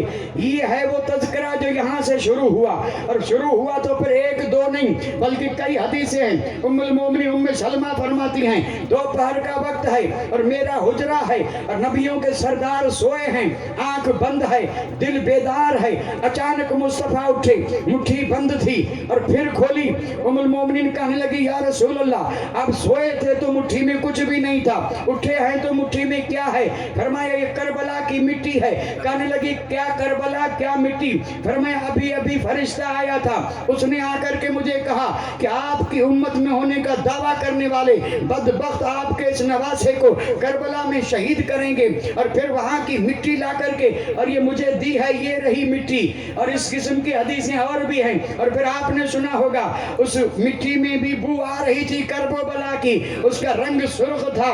میرے آقا نے فرمایا اے مومنوں کی ماں یہ مٹی لے، حفاظت سے رکھ، دیکھتے رہنا، جس دن یہ مٹی خون بن جائے تو سمجھ لینا میرا نواسا کربلا میں شہادت کا جام پی کے شہیدوں کا سردار بن کے رب کی بارگاہ میں پہنچا. یہ کس کا ذکر ہو رہا ہے؟ اور یہ بھی تو سوچیں کہ ذکر کون کر رہا ہے؟ شہادت امام علی مقام کا ذکر کون کر رہا ہے؟ اور میں نے کہا نا عجیب انداز ہے صاحب، دنیا بھر کے شہیدوں کی شہادت کا ذکر شہید ہونے کے بعد ہوا ہے، اور یہی ایک سید الشہداء ہیں کہ جن کی شہادت کا ذکر پیدا ہوتے ہی ہو رہا ہے. کیا مولا علی کو خبر نہیں تھی؟ تھی نا. فاطمہ الزہرا کو، سارے صحابہ کو، میرے آقا کو خبر، فاطمہ الزہرا کو خبر. سارے صحابہ کو علم کہ حسین شہید ہوں گے، تو یہ وہ ہستیاں تھیں جن کی دعائیں رد نہیں ہوتی. میرے آقا کی دعا رد ہو سکتی ہے؟ تو جب خبر تھی کہ حسین شہید ہوگا تو حسین تو جگر کا ٹکڑا تھا نا، آنکھ سے آنسو بہے تھے، غم ہوا تھا، ہاتھ اٹھا کے دعا کیوں نہ مانگی کہ مولا شہید نہ ہو؟ نہیں مانگی دعا. حضرت علی کو خبر تھی، فاطمہ زہرا کو خبر تھی. اور ساری حدیثیں اگر پڑھوں تو میں صرف ایک اشارہ کر دوں، صرف شہادت کی خبر نہیں بلکہ اس شہادت کی داستان میں جو جو جگہیں آتی ہیں، کربلا، اور پھر جس دن شہادت ہوگی وہ دن، جس تاریخ میں شہادت ہوگی وہ تاریخ، اور جس سن میں تاریخ شہادت ہوگی وہ سن، یہ سب صحابہ کو بھی معلوم تھا، فاطمہ زہرا کو، مولا علی کو. اور اگر اب بھی کوئی ثبوت مانگے تو مولا علی اور حضرت امیر معاویہ رضی اللہ تعالیٰ عنہ کے بیچ میں جنگ صفین جو ہوئی تھی، اور یہ جنگ جو ہوئی اور حضرت علی جب جا رہے تھے تو اسی میدان سے گزرے تھے، اور جب کربلا کا میدان آیا تو اپنے ساتھیوں سے کہا یہ ہے وہ جگہ، ھذا موضع قتل حسین، فرمایا یہ میرے حسین کی شہادت کی جگہ. کیوں نہ دعا مانگی؟ کیا حضرت علی کی دعا رد ہوتی؟ تو دعا نہیں مانگی. اس کا جواب صرف ایک تھا کہ وہ اس میں راضی تھے جس میں رب راضی، اور اس کا نام ہے رضا الہی. وہ اپنی رضا تھی ہی نہیں، وہ تو اس میں راضی تھے جس میں رب راضی، اور رب اس میں راضی تھا کہ نواز رسول ایک ایسے اونچے مقام پہ پہنچے کہ جہاں کوئی نہ پہنچا. یہ اس مقام پہ پہنچانا تھا. کربلا میں جتنی سختیاں آئی ان سب کے پیچھے صرف اور صرف ایک مقصد تھا کہ نواز رسول اس مقام پہ پہنچے، اور یہ مقام رب دے رہا ہے. اور مقام ایسے نہیں ملتے، مقام ایسی تکلیفوں سے ملتے ہیں. حضرت امیر حمزہ جب شہید ہوئے تھے نا احد میں، امیر حمزہ حضور کے چچا، بڑے پیارے چچا، بڑے پیارے چچا. اب احد کا واقعہ پڑھیں، قسم رب کی، احد میں نقصان بہت ہوا تھا لیکن صرف ایک تھوڑی سی بھول تھی جس نے اتنا نقصان دے دیا تھا. بھول کیا تھی؟ میرے آقا نے صحابہ سے کہا تھا یہ کرنا، اور انہوں نے اس چیز کو تھوڑا سا یعنی سمجھنے میں غلطی ہوئی اور وہ نہیں کیا تو اتنا نقصان ہو گیا. نبی کا ایک فرمان وہ بھی جان بوجھ کے نہیں، اجتہادی خطا تھی، اجتہادی خطا صحابہ کی. میرے آقا نے فرمایا تھا، اور وہ جبل آج بھی موجود ہے، جبل الرمات، امیر حمزہ کا مزار ہے، اور مزار کے اتر کی طرف احد کا پہاڑ ہے، اور یہ وہ پہاڑ ہے جس کے بارے میں میرے آقا نے فرمایا احد یحبنا ونحبہ، یہ جنتی پہاڑ ہے، یہ ہم سے محبت کرتا ہے، ہم اس سے محبت کرتے ہیں. پہاڑ کی کوہ میں وہ مزارات ہیں، اس میں امیر حمزہ کا مزار ہے، اور اسی مزار کے دکن میں یعنی مسجد نبوی اور ان مزارات کے بیچ میں چھوٹی سی ٹیکری ہے، جبل الرمات ہے. اور جب دشمن سے جنگ ہو رہی تھی تو میرے آقا نے 50 صحابہ کو اسی جبل الرمات پہ کھڑا کیا تھا کیونکہ گھاٹی تھی. آپ نے فرمایا مجھے خطرہ ہے کہ دشمن پیچھے سے نہ آئے، تم یہیں کھڑے رہنا، ہم چاہے جیتیں ہم چاہے ہاریں، تم اپنی جگہ مت چھوڑنا. پھر ہوئی تھی جنگ، صحابہ جیتے تھے، دشمن بھاگا تھا. صحابہ جب سامان سمیٹنے لگے تو ان 50 سے بھول یہ ہوئی، اس میں چند تو اپنی جگہ پہ رہے لیکن زیادہ تر نے سوچا کہ دشمن چلے گئے، جنگ ختم ہو گئی. اور اب میرے آقا نے فرمایا تھا تو وہ اسی بھول میں تھے کہ اب کچھ نہیں ہے، انہوں نے جگہ چھوڑی. حضرت خالد نے ابھی کلمہ نہیں پڑھا تھا، وہ دشمن کے لشکر میں تھے، وہ طاق میں تھے کہ کہیں سے جنگ اور حملے کا موقع ملے.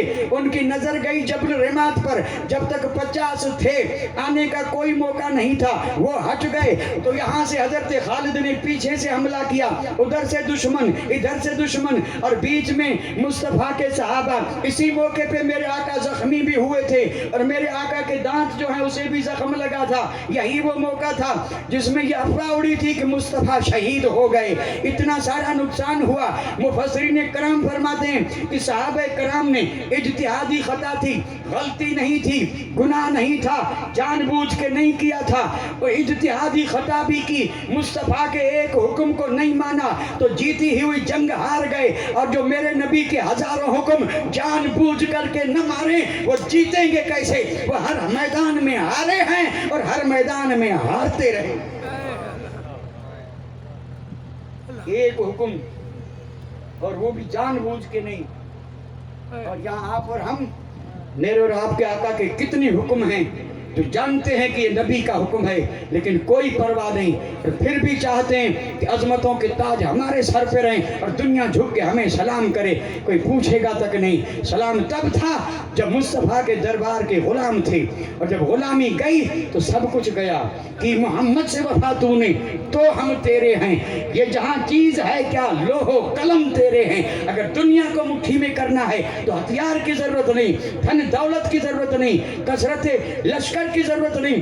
دنیا کو قبضے میں کرنا ہے تو پہلے مصطفیٰ کا غلام بن جا, ساری دنیا تیری غلامی کرے گی, غلامی کرے گی. تو امام علی مقام کی شہادت کا ذکر ہو رہا تھا. امام علی مقام بھی جانتے تھے کہ شہادت کے وقت کیا کیا درجے ملتے ہیں. اس لیے آپ بچپن سے لے کے کربلا میں شہید ہوئے تب تک اسی شہادت کے انتظار میں تھے. آپ کو اور کسی چیز کا انتظار نہیں تھا, آپ کو انتظار تھا تو اسی دن کا تھا. محرم کی 10 تاریخ کا انتظار تھا کہ محرم کی 10 تاریخ ہو, جمعے کا دن ہو, دوپہر کا وقت ہو, اور چاروں طرف جگر کے ٹکڑے بکھرے ہوں, اور بیچ میں حسین شہید ہو کے اور رب کی بارگاہ میں وہ مقام پائے جو حسین ہی کے نصیب میں ہے.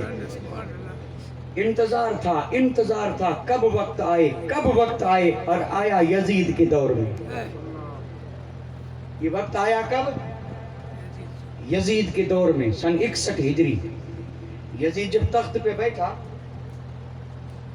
اب آپ لوگوں میں سے اکثر یہ مطالبہ کرتے ہیں کہ ہمیں واقعہ سننا ہے, تو اب سنیں. اور یہ جو میں نے عرض کیا یہ اس واقعے کی تمہید تھی کہ امام علی مقام اور آپ کے شہزادوں کو یہی شہادت کا شوق جو ہے نا وہ کھینچے لیے جا رہا تھا. ایک محبت ہوتی ہے, اور ہم تو بس اللہ خیر کرے محبت کا نام سنتے ہیں, محبت سے واقف بھی نہیں ہیں. اور یہ جو چھوٹی موٹی محبتیں ہیں یہ تو فطری تقاضے ہیں, ماں کو اولاد سے, باپ کو بیٹے سے, یہ تو ہونا, انسان ہے تو یہ تو ہوگا ہی. یہ کوئی محبت وہ تھوڑی ہے جس کے تذکرے ہوتے ہیں. ایسے 8-10 تذکرے ملیں گے دنیاوی اعتبار سے, میں ان کا نام نہیں لوں گا. اپنے اس گجرات میں بھی ہوئے ہیں, سندھ میں بھی ہوئے ہیں, عرب میں بھی ہوئے ہیں. ایک مرد ایک عورت, اور پھر اس کی محبت کا قصہ, پھر محبت میں نہ معلوم کیا کیا کیا, پہاڑ توڑ دیا, سمندر کا پانی نکالنے لگے, اور پھر دیوانے بن کے کھڑے رہے. یہ محبت تھی جو بندے کی بندے سے تھی. یہاں ہے کہاں محبت؟ ہم سمجھتے ہیں کہ باپ بیٹے سے, یہ تو فطری محبت ہے. فطری محبت کس چیز کا نام ہے کسی کو خبر نہیں ہے. اور جو اللہ اور اس کے رسول کے سچے محب ہیں, عاشق ہیں, دیوانے ہیں, تو ان کی محبت کا عالم یہ ہے کہ بس اسی محبت میں وہ یہ چاہتے ہیں کہ محبوب سے اتنی محبت کی جان دوں تو مزہ آئے, تب تک چین نہیں آتا. اتنی محبت ہے جیسے کہ پروانے کو شمع سے. یہ پروانہ انسان نہیں ہے, پروانہ سمجھ رہے ہیں نا. اب یہاں پتہ نہیں کہ پتنگیا, اور یہ برسات میں زیادہ ہوتے ہیں, اور یہ کتنے دیوانے ہیں جہاں بھی روشنی دیکھی. اب وہ یہ نہیں دیکھتے کہ بلب ہے, کہ چراغ ہے, مشعل ہے, ٹیوب لائٹ ہے, مرکیوری ہے, نہیں, روشنی دیکھی اور آ گئے. کوئی ہے جو ہٹائے؟ ہٹا پائیں گے آپ؟ دروازے بند کرتے ہیں, کھڑکیاں بند کرتے ہیں, لیکن پھر بھی دیکھتے ہیں کچھ تو منڈلا رہے ہیں. تو سوچیں آئے کہاں سے؟ آئے کہاں سے؟ کیا دیوانوں کو جہاں سے ذرا سی بھی جگہ ملی آ گئے, تو جگہ کی تلاش میں رہتے ہیں. تو جسے پروانہ جو ہے نا یہ رات بھر منڈلاتا ہے, صبح کو وہی مرا ہوا نظر آتا ہے, وہی مرا ہوا, جان دے دی. تو جن کے دل میں اللہ اور اس کے رسول کی محبت ہوتی ہے وہ اسی شہادت کے متمنی ہوتے ہیں, اس کو اور کوئی چیز نہیں. وہ اسی تلاش میں رہتے ہیں کہ کب موقع ملے کہ رب کے نام پر جان دے دوں. رب کے نام پر جان دی ہوئی اسی کی تھی. حق تو یہ ہے کہ حق ادا نہ ہوا. وہ جان دے کر کے بھی کہتے ہیں کہ یہ تو ایک تھی, اگر ایسی ہزاریں ہوتی اور ایک کے بعد ایک دیتا پھر بھی اللہ کے احسان اور اس کے کرم کا حق ادا نہ ہوتا. محبت ہوتی ہے. کتنی محبت. اس پر میں ایک حدیث عرض کر دوں. میرے آقا نے فرمایا الشہید لا یجد علم القتل الا کما یجد احدکم علم القرصہ. یہ مشہور حدیث ہے. میرے آقا نے فرمایا کہ بندہ جب شہید ہوتا ہے اور اس کو جب زخم لگتے ہیں، ظاہر بات ہے کبھی اس کے جسم میں یعنی بھالا گھونپا جا رہا ہے، کبھی نیزہ مارا جا رہا ہے، کبھی تیر مارا جا رہا ہے، کبھی تلوار ماری جا رہی ہے، یہ زخم لگ رہے ہیں. اور یہ جو میں نام لے رہا ہوں یہ ہتھیار ہیں. ہتھیار ہوں گے کہیں پرانے کسی کے پاس، لیکن اب صرف نام رہے. اور یہ ہتھیار اب کم ہیں، نہ بنتے بھی نہیں اور اس کا استعمال بھی نہیں ہوتا، ضرورت بھی نہیں پیش آتی. اب تو زمانہ گولی کا ہے بس. تو یہ ہے نا، یعنی یہ نیزہ، بھالا، تیر، کمان، خود، زرہ اور ڈھال اور برچھی، یہ ہتھیار ہیں. تو میرے آقا نے فرمایا شہید کو جب زخم لگتے ہیں، الشہید لا یجد علم القتل، یعنی قتل اور زخم کے وقت اسے جو تکلیف ہوتی ہے وہ کتنی ہوتی ہے؟ تو فرمایا اتنی ہی ہوتی ہے جیسے تمہیں ایک معمولی سی چونٹی کاٹے کتنی تکلیف ہوئی. بھئی ابھی اس محفل میں کہیں کبھی نہ کبھی کسی کو چونٹی نے کاٹا ہوگا. چونٹی تو سمجھ رہے ہیں نا، کیڑی.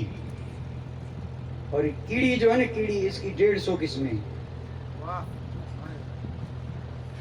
اور کیڑی کا تو معاملہ سبحان اللہ، قسم رب کی. یہ کیڑی ایک ہی قوم ہے اور یہ 150 قسمیں ہیں. اور اس قوم کا ایک دستور ہے رب کی طرف سے کہ ان کا ایک سردار ہوتا ہے، بادشاہ. جہاں بھی یہ قومیں رہتی ہیں کیڑی کی، ایک اس میں سردار، پھر چاہے عورت ہو یا مرد. اچھا، اس کا نظام ایسا ہے کہ ایک کیڑی بھی، دیکھو اب میں کیڑی بول رہا ہوں، ایک کیڑی بھی خلاف ورزی نہیں کرے گی. آپ دیکھیں گے کیڑیاں جب چلتی ہیں تو لائن سے چلتی ہیں، ایک کے بعد ایک لائن. اور کہیں آپ لائن اگر بالفرض کسی کا پاؤں آیا، لائن ٹوٹ گئی، تو پھر وہ اپنی روش ادھر ادھر نہیں، پھر اسی لائن پہ کوشش کر کے لائن کو قائم کرتی ہیں، وہ لائن سے دور نہیں جاتی. اور ان میں ایک بات یہ ہے کہ اگر ایک کیڑی کو کہیں کوئی کھانے کی چیز مل گئی تو وہ یہ نہیں سمجھتی کہ لے جاؤں مالدار بن جاؤں، چھپا کے رکھوں کھاتی رہوں گی، نہیں، بلکہ ایک چیز ملی تو سب کو بلا کے لائے گی. اور امید یہ ہوتی ہے کہ میں مالدار ہوں تو اللہ کرے سب مالدار بن جائیں، ادھر سے ادھر سے، اور کھینچ کر کے ایک جا رہی ہے، دوسری کوئی ادھر، کوئی سب ساتھ میں لگی ہے. حالانکہ کھینچنے والی دو ایک ہے لیکن سب اسی کام میں. آپ کبھی اندازہ کیجئے، یہ بھی ایک اللہ کی مخلوق ہے. اور اگر اس کو زیادہ سمجھنا ہو تو تفسیر پڑھیں اور حضرت سلیمان علیہ نبینا علیہ السلام کا قصہ پڑھیں. آپ کا تخت ہوا پہ اڑ رہا تھا اور میلوں دور تھا، اور آگے انہی چونٹیوں کی بستی تھی. ان کی جو سردارہ تھی اس نے جب دیکھا تو فوراً اعلان کیا، یا ایھا النمل، اے چونٹیوں. تو سب چپ چاپ ہو کے کھڑی ہو گئی. اس نے کہا ادخلوا مساکنکم، جلدی جلدی اپنے بلوں اور سوراخوں میں گھس جاؤ. کیوں؟ اس لیے کہ حضرت سلیمان کا لشکر آ رہا ہے. لا یحطمنکم سلیمان وجنودہ وانتم لا تشعرون وہم لا یشعرون. کہیں بے خبری میں اللہ کے نبی کا لشکر تمہیں کچل نہ دے. ساری کی ساری چونٹیاں بلوں میں گھس گئی اور حضرت سلیمان میلوں دور تھے. فتبسم ضاحکا من قولہا، حضرت سلیمان نے وہیں اس چونٹی کی بات سنی اور سن کے ہنسنے لگے. اور ہنسے اس بات پہ تھے کہ ہے تو اتنی سی، لیکن ایمان دیکھیے، ادب دیکھیے. وہ یہ کہتی ہے کہ نبی اور اس کا لشکر بے خبری میں کچل نہ دے، کیونکہ نبی اور نبی کے ماننے والے جانتے ہوئے کسی کو تکلیف دے ہی نہیں سکتے. بات سمجھ میں آئی کہ نہیں آئی؟ یعنی وہ چونٹی جو ہے نا وہ جانتی تھی. قرآن کے الفاظ سنیں، رب نے ارشاد فرمایا، اس نے یہ کہا ادخلوا مساکنکم لا یحطمنکم سلیمان وجنودہ وہم لا یشعرون. یعنی حضرت سلیمان اور اس کا لشکر کہیں تمہیں مسل نہ دے. کیونکہ اب ان کو کیا خبر کہ چونٹیاں، اور چونٹیاں جو میں 150 گنا رہا نا اس میں یہاں پہ بھی ابھی گھوم رہی ہیں، وہ نہیں نظر آتی، خردبین سے دکھائی دیتی ہیں، ایسی چھوٹی. حالانکہ اس کے پاؤں بھی ہیں، منہ بھی ہے اور سب کچھ ہے، لیکن ہے اس آنکھ سے نہیں دیکھ سکتے۔ وہ جو ایک کانچ آتا ہے جو چھوٹی چیز کو بڑی، جس کو کہتے ہیں خوردبین، خوردبین لے کو دیکھو، کوئی جگہ نہیں ہے کہ جہاں چیونٹی نہ ہو، اتنی چھوٹی چیونٹیاں، بڑی بھی ہیں، بڑے سے بڑی، کئی آئٹم ہیں، کئی قسمیں ہیں۔ تو حضرت سلیمان مسکرائے، اور یہاں پر ایک الگ بات چھڑتی ہے کہ نبی کون ہوتا ہے؟ نبی وہ ہے جو دور سے سنے، نبی وہ ہوتا ہے تو سب کی سمجھے، اگر سب کی نہیں سمجھتا تو نبی نہیں۔ اور یہی تو شان ہے نبیوں کی، وہ ہر جانور کی بولی سمجھتے ہیں، وہ ہر پرندے کی بولی سمجھتے ہیں، وہ ہر انسان کی، ہر قوم کی بولی سمجھتے ہیں۔ اگر نہ سمجھے تو نبی نہیں، کیونکہ جب نبی سب کے ہیں تو ضروری ہے کہ سب کی سنیں، سب کی سمجھیں۔ اور میرے نبی تو ایسے ہیں کہ کوئی نہ بولے پھر بھی سنیں اور سمجھیں۔ کیا گونگے مدینے نہیں جاتے؟ اور اگر ان کا یہ عقیدہ ہو کہ ہم تو بول ہی نہیں سکتے تو وہاں جا کے کریں گے کیا؟ لیکن قسم رب کی، نوازے وہی جاتے ہیں، میرا نبی دل کی بات جانتا اور سنتا، یہی تو نبی ہے۔ ورنہ نبی میں اور ان پر یہ ہے نبی کی شان۔ حضرت سلیمان مسکرا، کس بات پہ مسکرا؟ اسی پہ کہ چونٹی کا ادب تو دیکھو، وہ کہہ رہی ہے کہ کچل نہ دیں اور انہیں خبر نہ ہو۔ آپ بڑے خوش ہوئے، مسکرائے، تبسم ضاحکا من قولہا، یعنی اس چونٹی کی اس بات سے حضرت سلیمان علی نبینا علیہ السلام مسکرائے، خوش ہوئے۔ تو آپ نے ایک جن سے کہا اٹھا کے لا۔ اب جن کو اٹھانے میں کوئی دیر لگی، اسی وقت ہاتھ بڑھایا، چونٹی کتنی اور جن اٹھا کے لایا۔ تو حضرت سلیمان نے ہاتھ بڑھا کر یہاں رکھیا۔ اب چونٹی کو جب یہاں رکھا تو حضرت سلیمان اللہ نبینا علیہ السلام خوشی میں تھے۔ اللہ اکبر! حضرت سلیمان کی بادشاہی کا ذکر بھی عجیب ہے۔ آپ نے اس سے پوچھا کہ چونٹی ایک سوال پوچھ رہا ہوں بتا، اس نے کہا قربان بتائیے۔ تو آپ نے اس چونٹی سے پوچھا بتا اس وقت روئے زمین پر سب سے بہتر کون ہے؟ یعنی اس وقت پوری روئے زمین پر سب سے اچھا، افضل، بہتر کون ہے؟ تو اس نے کہا میں۔ اس چونٹی نے کہا اس وقت میرے جیسا کوئی نہیں۔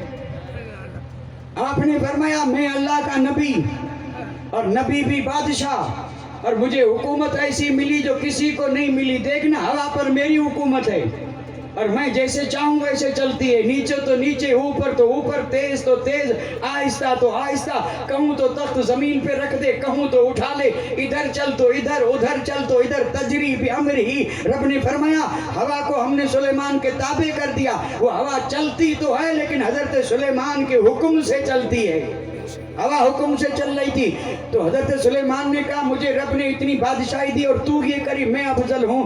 تو اس نے کہا آقا بات یہ ہے کہ آپ کے افضل ہونے میں کوئی شک ہی نہیں کرے گا، اور کرے گا تو ایمان سے جائے گا۔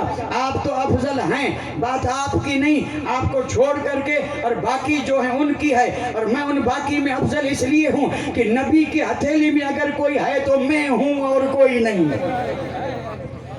آپ اور خوش ہوئے؟ سبحان اللہ! یہ چونٹی، میں عرض کر رہا چونٹی کی بات آئی، یعنی یہ چونٹی کا یہ ڈسپلن اور اپنے یعنی حاکم کی بات کو ماننا، یہ کتنا زبردست معاملہ ہے۔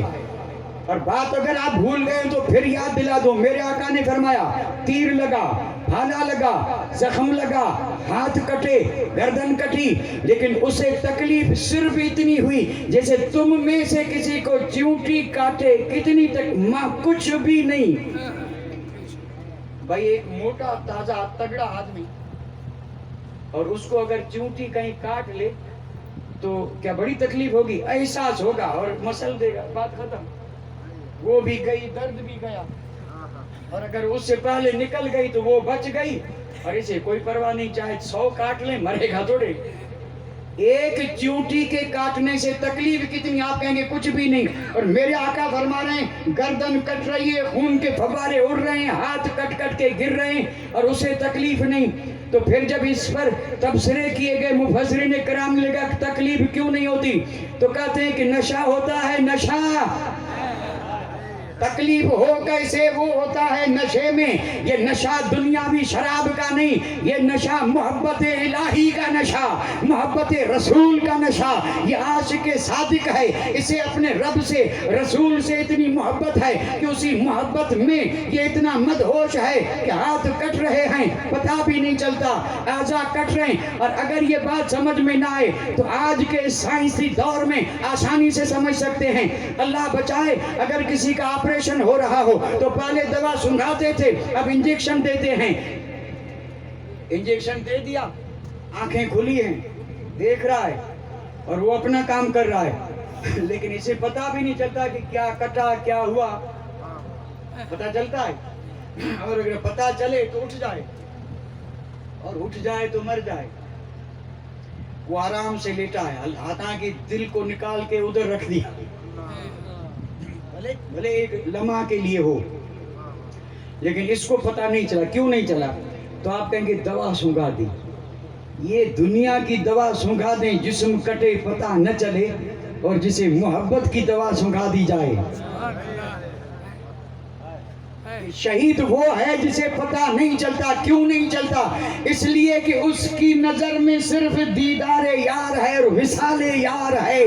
محبت میں وہ اتنا مگن ہوتا ہے کہ اعضاء کٹتے رہتے ہیں اور وہ آگے بڑھتا رہتا ہے، اور تیروں سے پورا جسم چھلنی ہے اور اسے پتہ بھی نہیں. اور اگر یہ منظر دیکھنا ہو تو بدر میں چلے جائیں، احد میں چلے جائیں. صحابہ کے جسم قسم رب کی چھلنی تھے تیروں سے. آخری دن، آخری وقت تھا، میرے آقا سرہانے آئے، اور جب سرہانے کھڑے تھے تو پھر اس صحابی کی آنکھ کھلی. اس نے دوسروں کے کہا جلدی کرو، ذرا کھسکا کے میرا سر نبی کے قدموں میں رکھ دو. اور جب نبی کے قدم میں سر آیا تو میرے آقا نے فرمایا میرے دیوانے اگر کوئی آخری آرزو ہو تو بتا دے. اس نے کہا یا رسول اللہ، قسم رب کی فزت برب الکعبہ، آرزو یہی تھی کہ اگر میدان میں شہادت بھی ہو تو آمنہ کے لال کے قدموں میں ہو، اور جب آپ کے قدم مل گئے تو اب مجھے سب کچھ مل گیا. یہ کوئی معمولی چیز ہے شہادت؟ یہ وہ انعام ہے جس کے لیے اس طرح لوگ تڑپتے تھے، اور یہ تو نواز رسول ہیں. اور یہاں یہ ایک دوسری بات نہیں چھیڑوں گا، اور چھیڑنا بھی نہیں چاہیے. آپ سن چکے ہیں یہ امام عالی مقام کی شہادت جو ہوئی نا، کس کی شہادت ہوئی تھی؟ امام حسین کی. آپ کیا جواب دیں گے؟ یہی تو دیں گے. اور میں کہوں گا نہیں. اب کیا کریں گے؟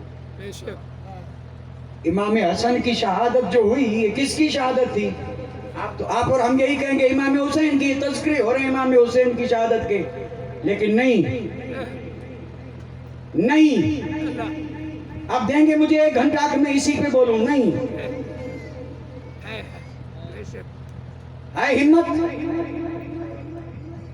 آپ کہیے نہیں.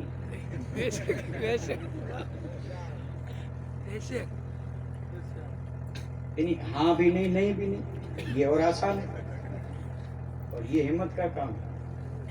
ہاں بھی نہیں اور اور میں یہ کہہ رہا ہوں کہ یہ شہادت میرے امام کی نہیں تو کس کی تھی؟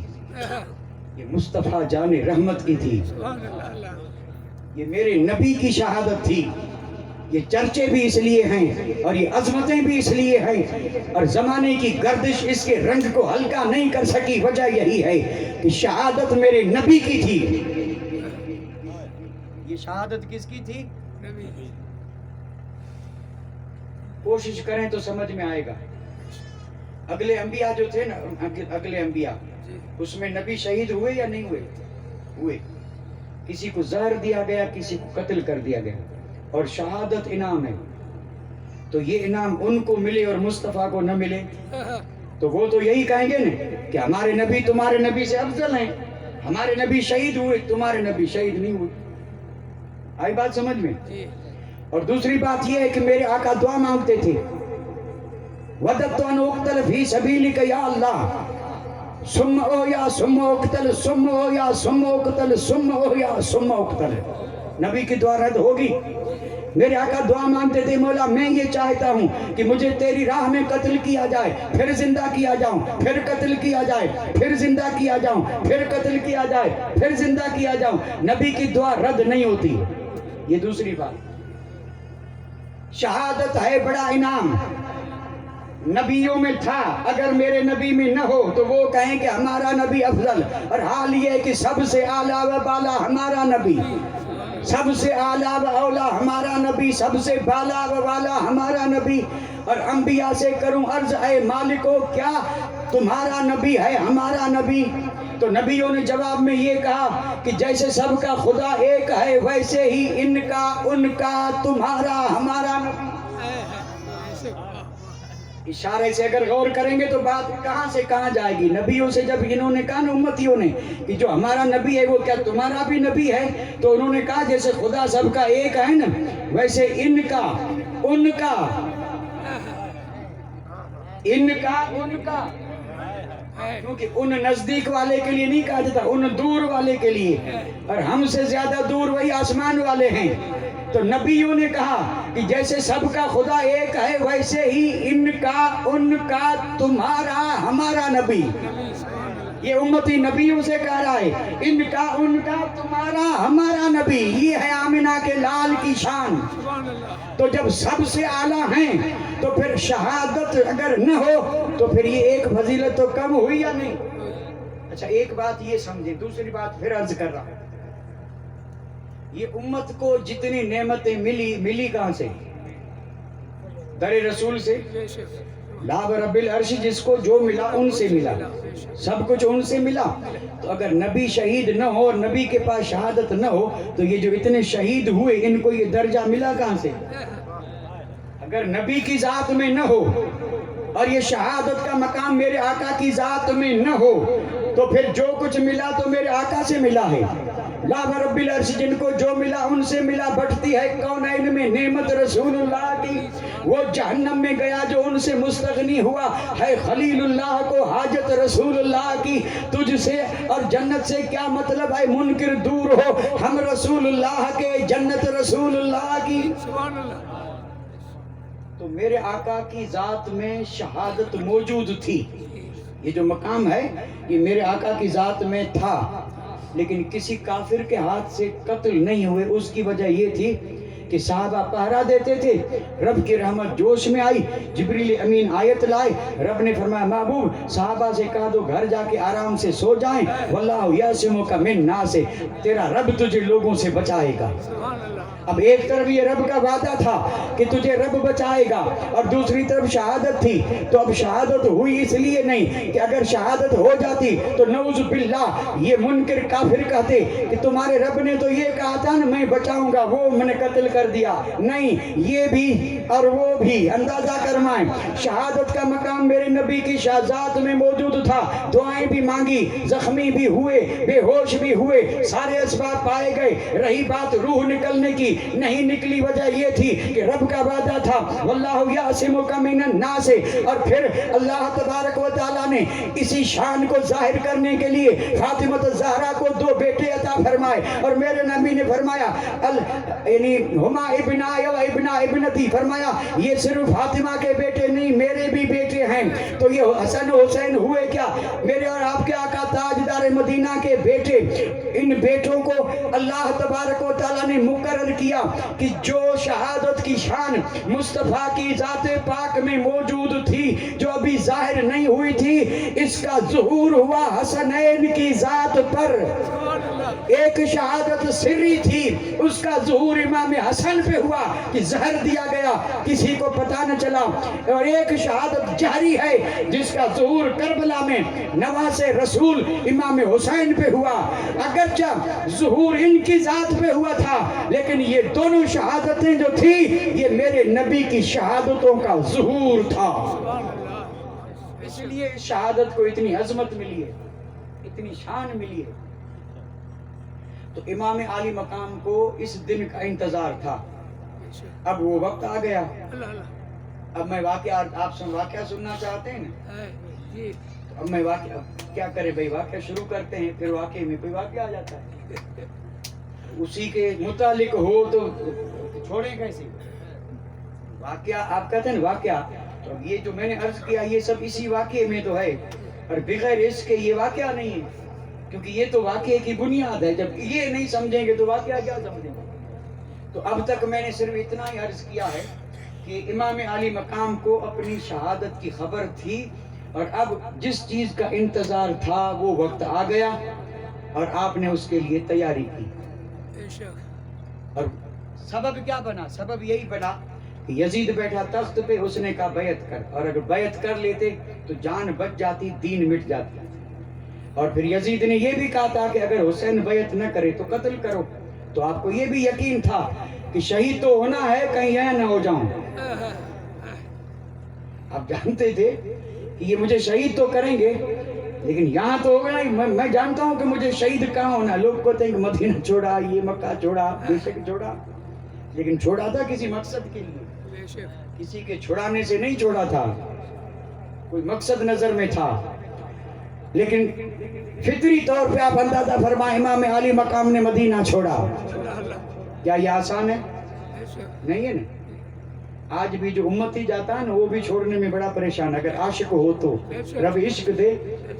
اور آپ نے دیکھا ہوگا کہ جس دن یہ ٹور والے کہتے ہیں کہ آج تمہارا وقت آخری ہے اور یہ یعنی ٹائم ہے اس میں ہم روانہ ہوں گے، تو یہ آخری بات سن کے دیوانے جب وہاں جاتے ہیں تو کئی لوگ ایسے ہیں جو بے ہوش ہو کے گر جاتے ہیں، اور جب ہوش آتا ہے لوگ کھینچتے ہیں تو وہ ادھر بھاگتے ہیں. پھر 4-5 آدمی مل کر کے کھینچ کے، بس والا ادھر پریشان کہ وقت جا رہا ہے، وقت پہ پہنچنا، پلین کا مسئلہ چھوٹ گیا تو جائیں گے کہاں، بڑی پریشانی. لیکن یہ آنا نہیں چاہتا تو زبردستی اٹھا کے اور پھر بس میں بٹھا کے دروازہ بند کر کے. یہ اس عاشق کا حال ہے، اور وہ نواز رسول ہے، نواز رسول ہیں. اور جا رہے ہیں تو یہ نہیں کہ واپس آئیں گے. اور یہ جو ہم آتے ہیں نا، ہم کو تو امید ہوتی ہے کہ پھر جائیں گے، پھر جائیں گے، اور دعا کرتے ہیں کہ یا رسول اللہ پھر بلانا، پھر بلانا. اور امام علی مقام بالکل یہ یقین تھا کہ یہ آخری ملاقات ہے. اور امام علی مقام نے جب میرے آقا کے دربار میں حاضری دی تھی تو آپ نے جو حاضری میں کہا تھا وہ کسی شاعر نے کس انداز میں کہا، زیارت کی غرض سے کرنے آخری سلام آئے، زیارت کی غرض سے کرنے آخری سلام آئے. یعنی شام ہوتے ہی مزار مصطفیٰ پر امام آئے، زیارت کی غرض سے کرنے آخری سلام آئے.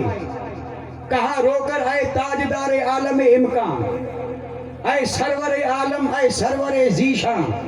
اگلا جملہ سنیں، امام علی مقام نے کہا ذرا دیکھو تو چہرے سے اٹھا کے گوشہ داماں.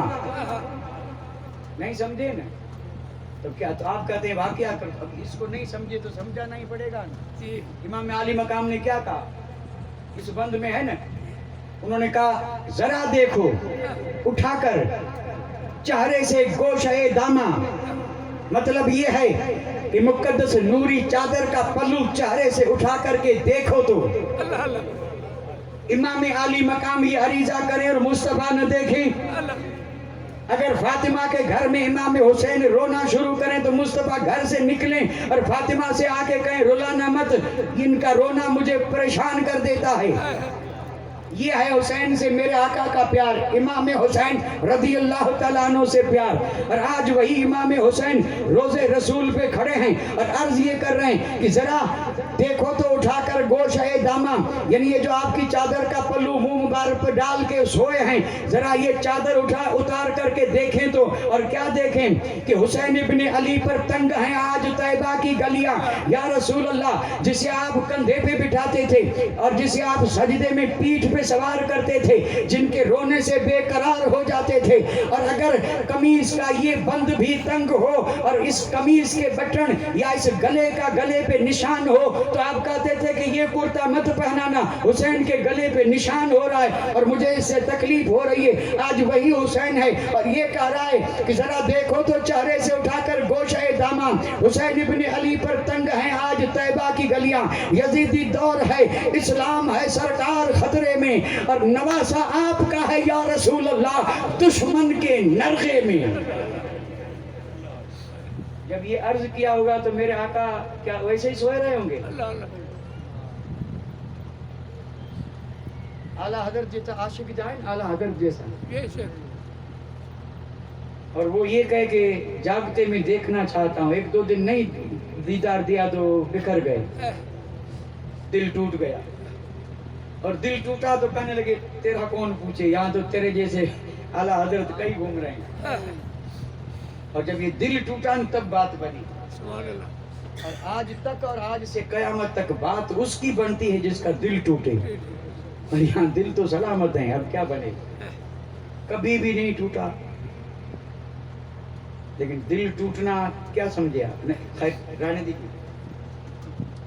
امام علی مقام نے کہا یا رسول اللہ آخری سلام کرنے آیا ہوں.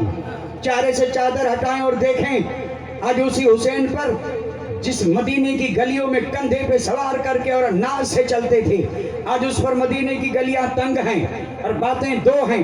اسلام خطرے میں ہے، نواسا دشمن کے نرغے میں ہے.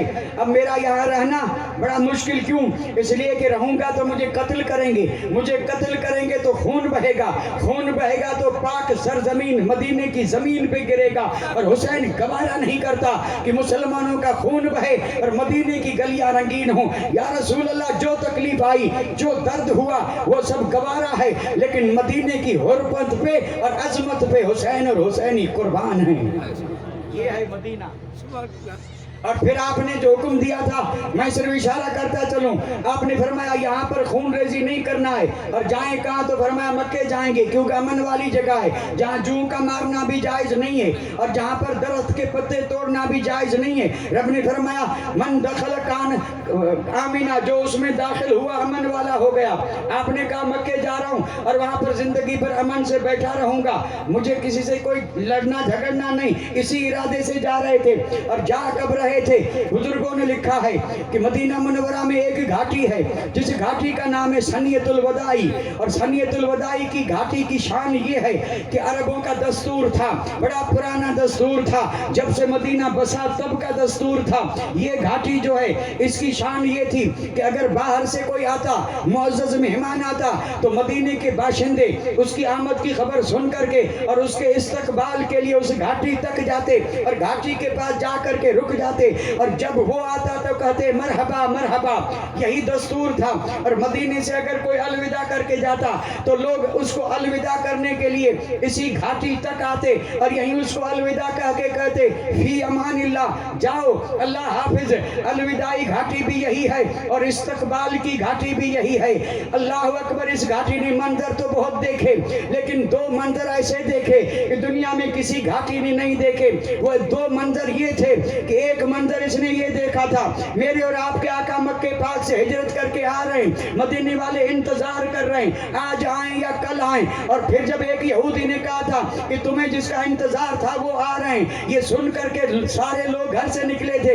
انصار کی چھوٹی چھوٹی بچیاں نکلی تھی اور پھر سب کی نگاہ اسی گھاٹی پہ تھی. اور جب میرے آقا کی سواری اس گھاٹی میں سے نکلی، لوگوں کی نگاہ ودھا والے چہرے پہ پڑی تو بچیاں جو کھڑی تھی انہوں نے اسی وقت زور سے پکارا طلع البدر علینا من ثنیات الوداعی. کہنے لگی قسم رب کی، چوتھویں کا چاند دن میں طلوع ہوا اس گھاٹی سے.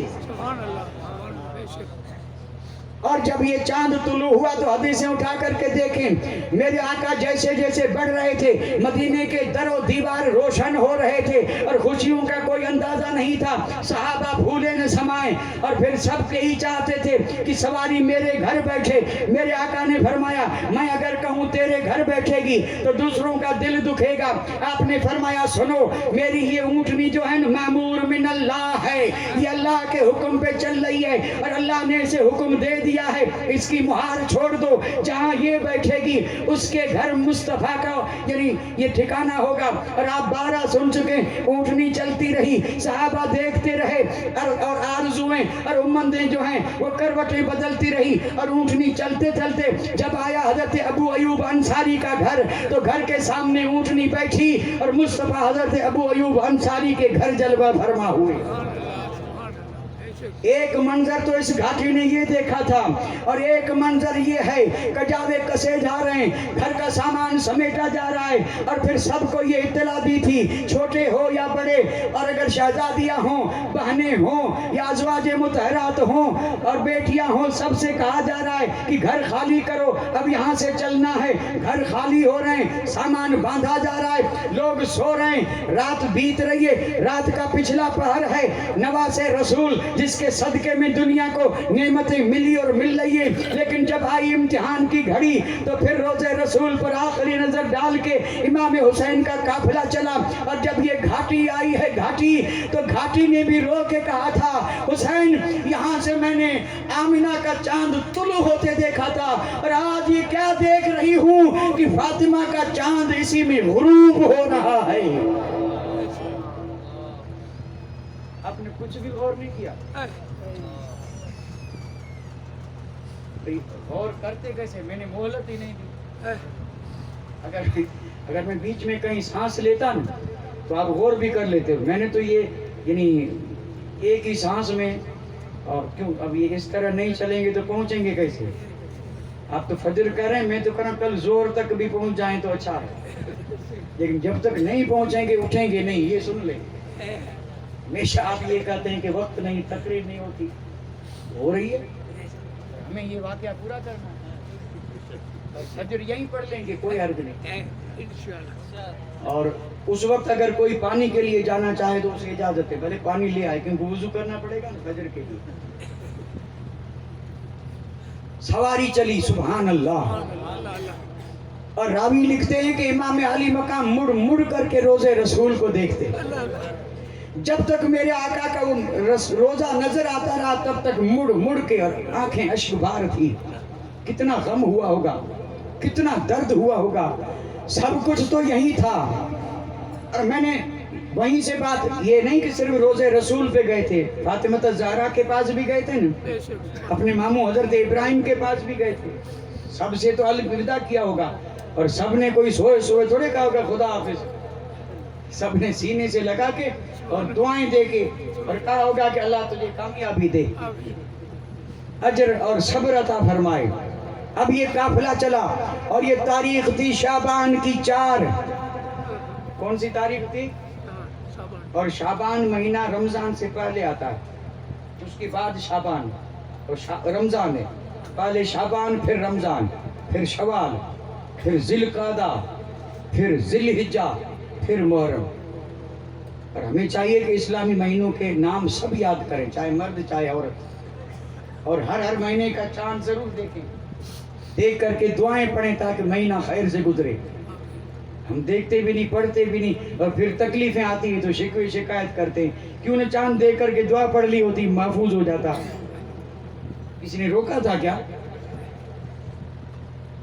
یہ بھی نہیں ہو سکتا؟ اور کیا دعا کوئی لمبی تھوڑی ہے؟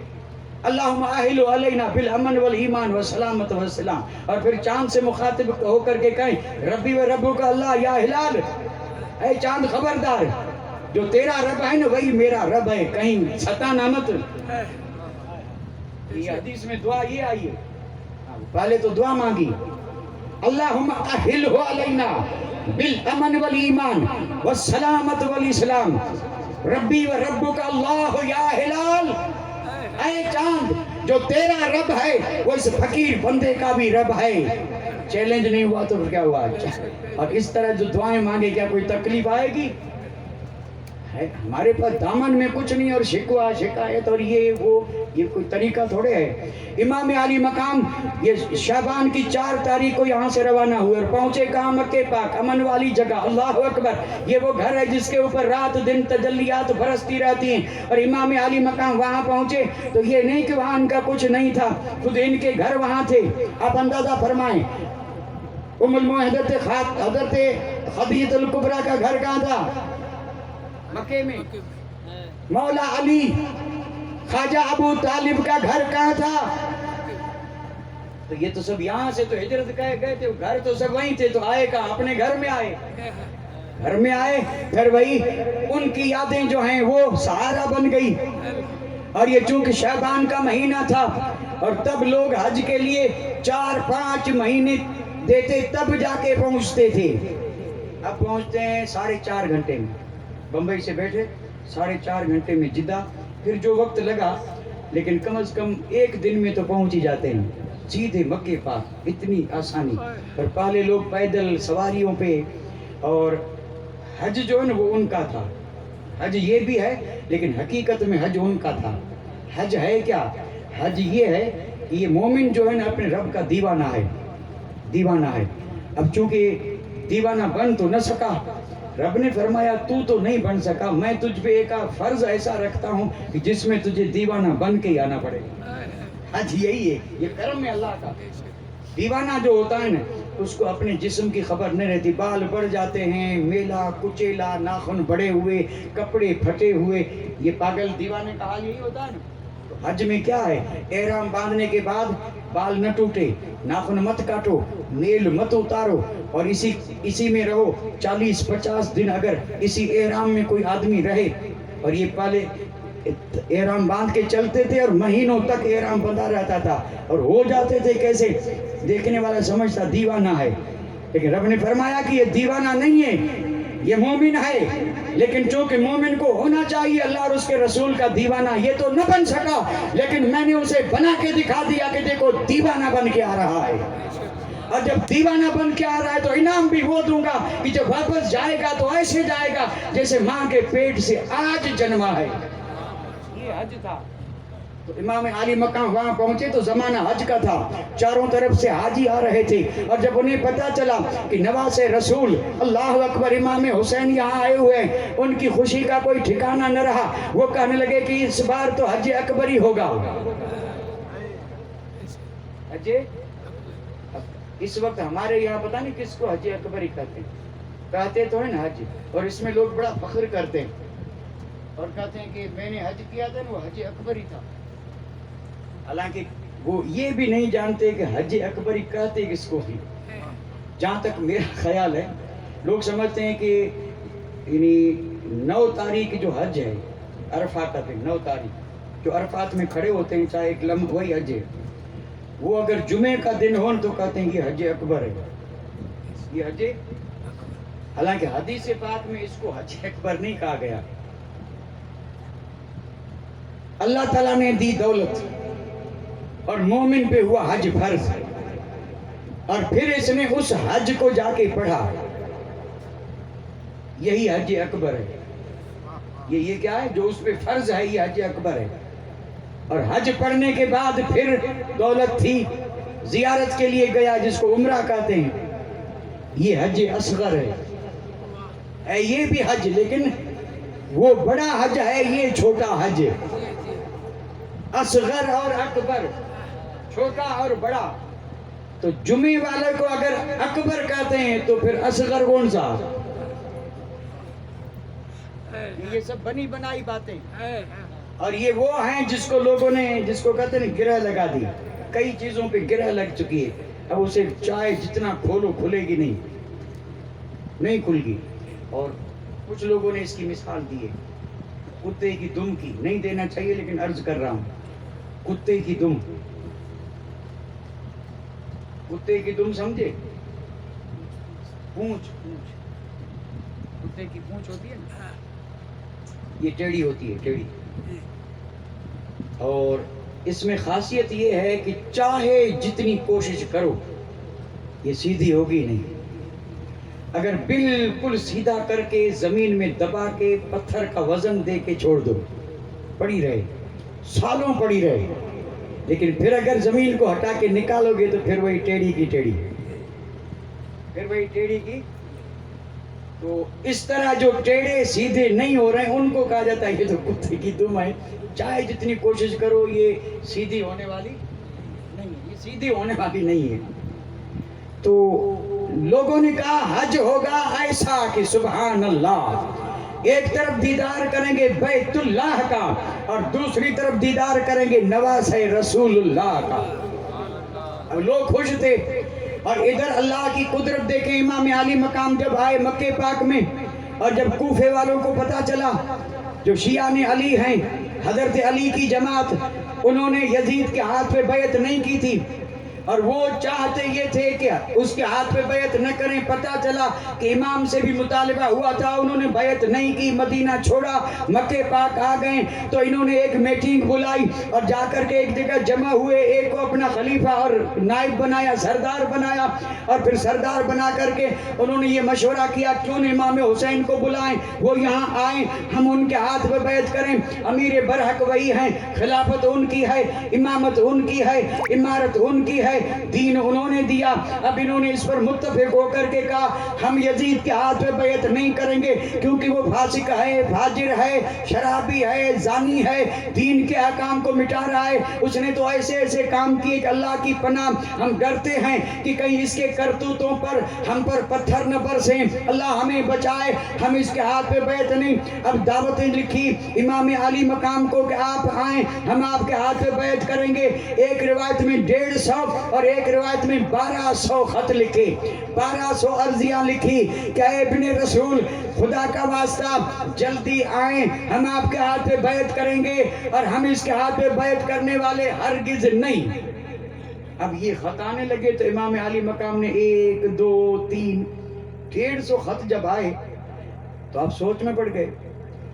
اب سوچ یہ تھی کہ اب میں جاؤں, جانا ضروری ہے کیونکہ میرے پاس شرعی عذر ہے نہیں, شرعی عذر نہیں ہے. شرعی عذر کسے کہتے ہیں؟ انہوں نے کہا اب اگر میں نہ گیا اور نہ جاؤں تو وہ یزید کے ہاتھ پہ بیعت کر لیں گے اور کل قیامت کے دن اللہ تعالیٰ پوچھے گا ان یزیدیوں سے کہ تم نے یزید کی بیعت کیوں کی؟ تو وہ کہیں گے مولا 150 خط لکھے تھے اور امام نہیں آئے تو پھر کیا کریں, بیعت کر لی. اور پھر جب رب پوچھے گا کہ حسین انہوں نے اتنے خط لکھے تھے تو جواب کیا دیں گے؟ اب کوئی عذر نہیں, جانا ہی پڑے گا. تو جب اتنے خط آئے تو آپ نے کہا میں جاؤں گا. صحابہ نے کہا نہ جائیں, بڑے بڑے صحابہ تھے, انہوں نے کہا نہ جائیں کیونکہ کوفے والوں کو ہم جانتے ہیں, انہوں نے آپ کے والد سے بھی بے وفائی کی ہے اور آپ کے بھائی سے بھی بے وفائی کی ہے. ہمیں ڈر ہے کہ کہیں یہ آپ سے بھی بے وفائی نہ کریں, آپ نہ جائیں, مہربانی کریں آپ نہ جائیں. اور آپ نے کہا نہ جاؤں تو پھر رب کو جواب کیا دوں؟ ایسے اسباب بنتے ہیں. تو لوگوں نے کہا پہلے آپ اپنا نائب بھیجیں, وہ وہاں جائے, وہاں کے حالات کا جائزہ لے اور جب اسے اطمینان ہو جائے کہ یہ بڑے پکے سچے ہیں پھر وہ وہاں سے خط لکھے اور وہ آپ کے پاس آئے, اس کے بعد آپ جائیں. آپ نے فرمایا صحیح ہے. آپ نے بھیجا حضرت مسلم بن عقیل. کس کو بھیجا؟ حضرت مسلم بن عقیل کو. اور یہ ہے آپ کے چچیرے بھائی عقیل, مولا علی کے سگے بھائی عقیل بن ابو طالب. تو حضرت مسلم کو جب آپ نے بھیجا اپنا نائب بنا کر کے اور آپ جب جانے لگے تو آپ کے 2 ننھے شہزادے, ایک محمد ایک ابراہیم, آپ سے محبت اتنی تھی جدا رہ نہیں سکتے تھے. بچے بضد ہیں کہ ابا ہم بھی چلیں گے. آپ نے فرمایا مہینے کا راستہ ہے, بڑا لمبا سفر ہے اور یہ ریگستانی علاقہ اور یہ لو کے تھپیڑے, کہیں پانی ملے گا کہیں نہیں ملے گا, پریشانی ہوگی, آپ میرے ساتھ نہ چلیں. بچوں نے کہا سب گوارا ہے لیکن ہم یہاں آپ کے بغیر رہ نہیں سکتے. آپ نے دونوں بچوں کو لیا, سفر کرتے کرتے مدینہ منورہ سے ہوتے ہوئے آپ پہنچے تھے کوفہ. کوفے والوں نے آپ کا بڑا پرتپاک استقبال کیا, مختار سقفی کے گھر میں آپ کو ٹھہرایا اور چند دنوں میں 40,000 کوفیوں نے آپ کے ہاتھ پر حضرت امام کے نام کی بیعت کی. اور جب 40,000 بیعت کر چکے تو آپ کو اطمینان ہوا کہ اب 40,000 ہماری بیعت کر چکے ہیں, فکر کس چیز کی. اسی وقت آپ نے خط لکھا امام علی مقام کو کہ اے امام 40,000 نے آپ کی بیعت کی, معاملہ بالکل بہتر ہے, سازگار ہے, آپ جلد آئیں. ادھر سے یہ روانہ ہوا مکے کی طرف. اسی کوفے میں یزیدی بھی تھے. ان یزیدیوں نے جب حالات بدلتے دیکھے انہوں نے قاصد بھیجا دمشق یزید کے پاس اور یزید کو دیکھا کہ خرگوش کی نیند سویا ہوا ہے, کوفے میں حالات بدل گئے ہیں. امام حسین ابن علی کا نائب آیا ہے اور کوفیوں میں 40,000 نے اس کے ہاتھ پہ بیعت کر لی. اور یہاں تیرا جو یہ گورنر ہے نعمان بن بشیر, یہ کوئی کاروائی نہ کر رہا, نہ کسی کو روک رہا ہے, نہ کسی کو ڈانٹتا ہے, یہ اپنے اس میں, اور یہ اس طرح قافلہ بڑھ, اور اگر تدارک نہ کیا تو کوفہ بھی گیا, دمشق بھی گئی, حکومت بھی گئی. یزید کو جب یہ اطلاع ملی تو اس نے مشیر طلب کی کہ مشورہ دو. تو مشورے دینے والوں میں سب خبیث تھے. انہوں نے مشورہ یہ دیا کہ گورنر بدل دیں, نعمان بن بشیر کو معزول کریں اور اس کی جگہ پہ ابن زیاد کو بھیجیں, عبید اللہ بن زیاد. بڑا سخت مزاج ہے. اس نے کہا ٹھیک کہا. اسی وقت یزید نے بھیجا قاصد, خط لکھ کے دیا, فرمایا جا اب تو کوفے کا گورنر ہے اور یہ نعمان بن بشیر کی گورنری کی معزولی کا پروانہ، جلدی جا اور حالات کو قابو کر۔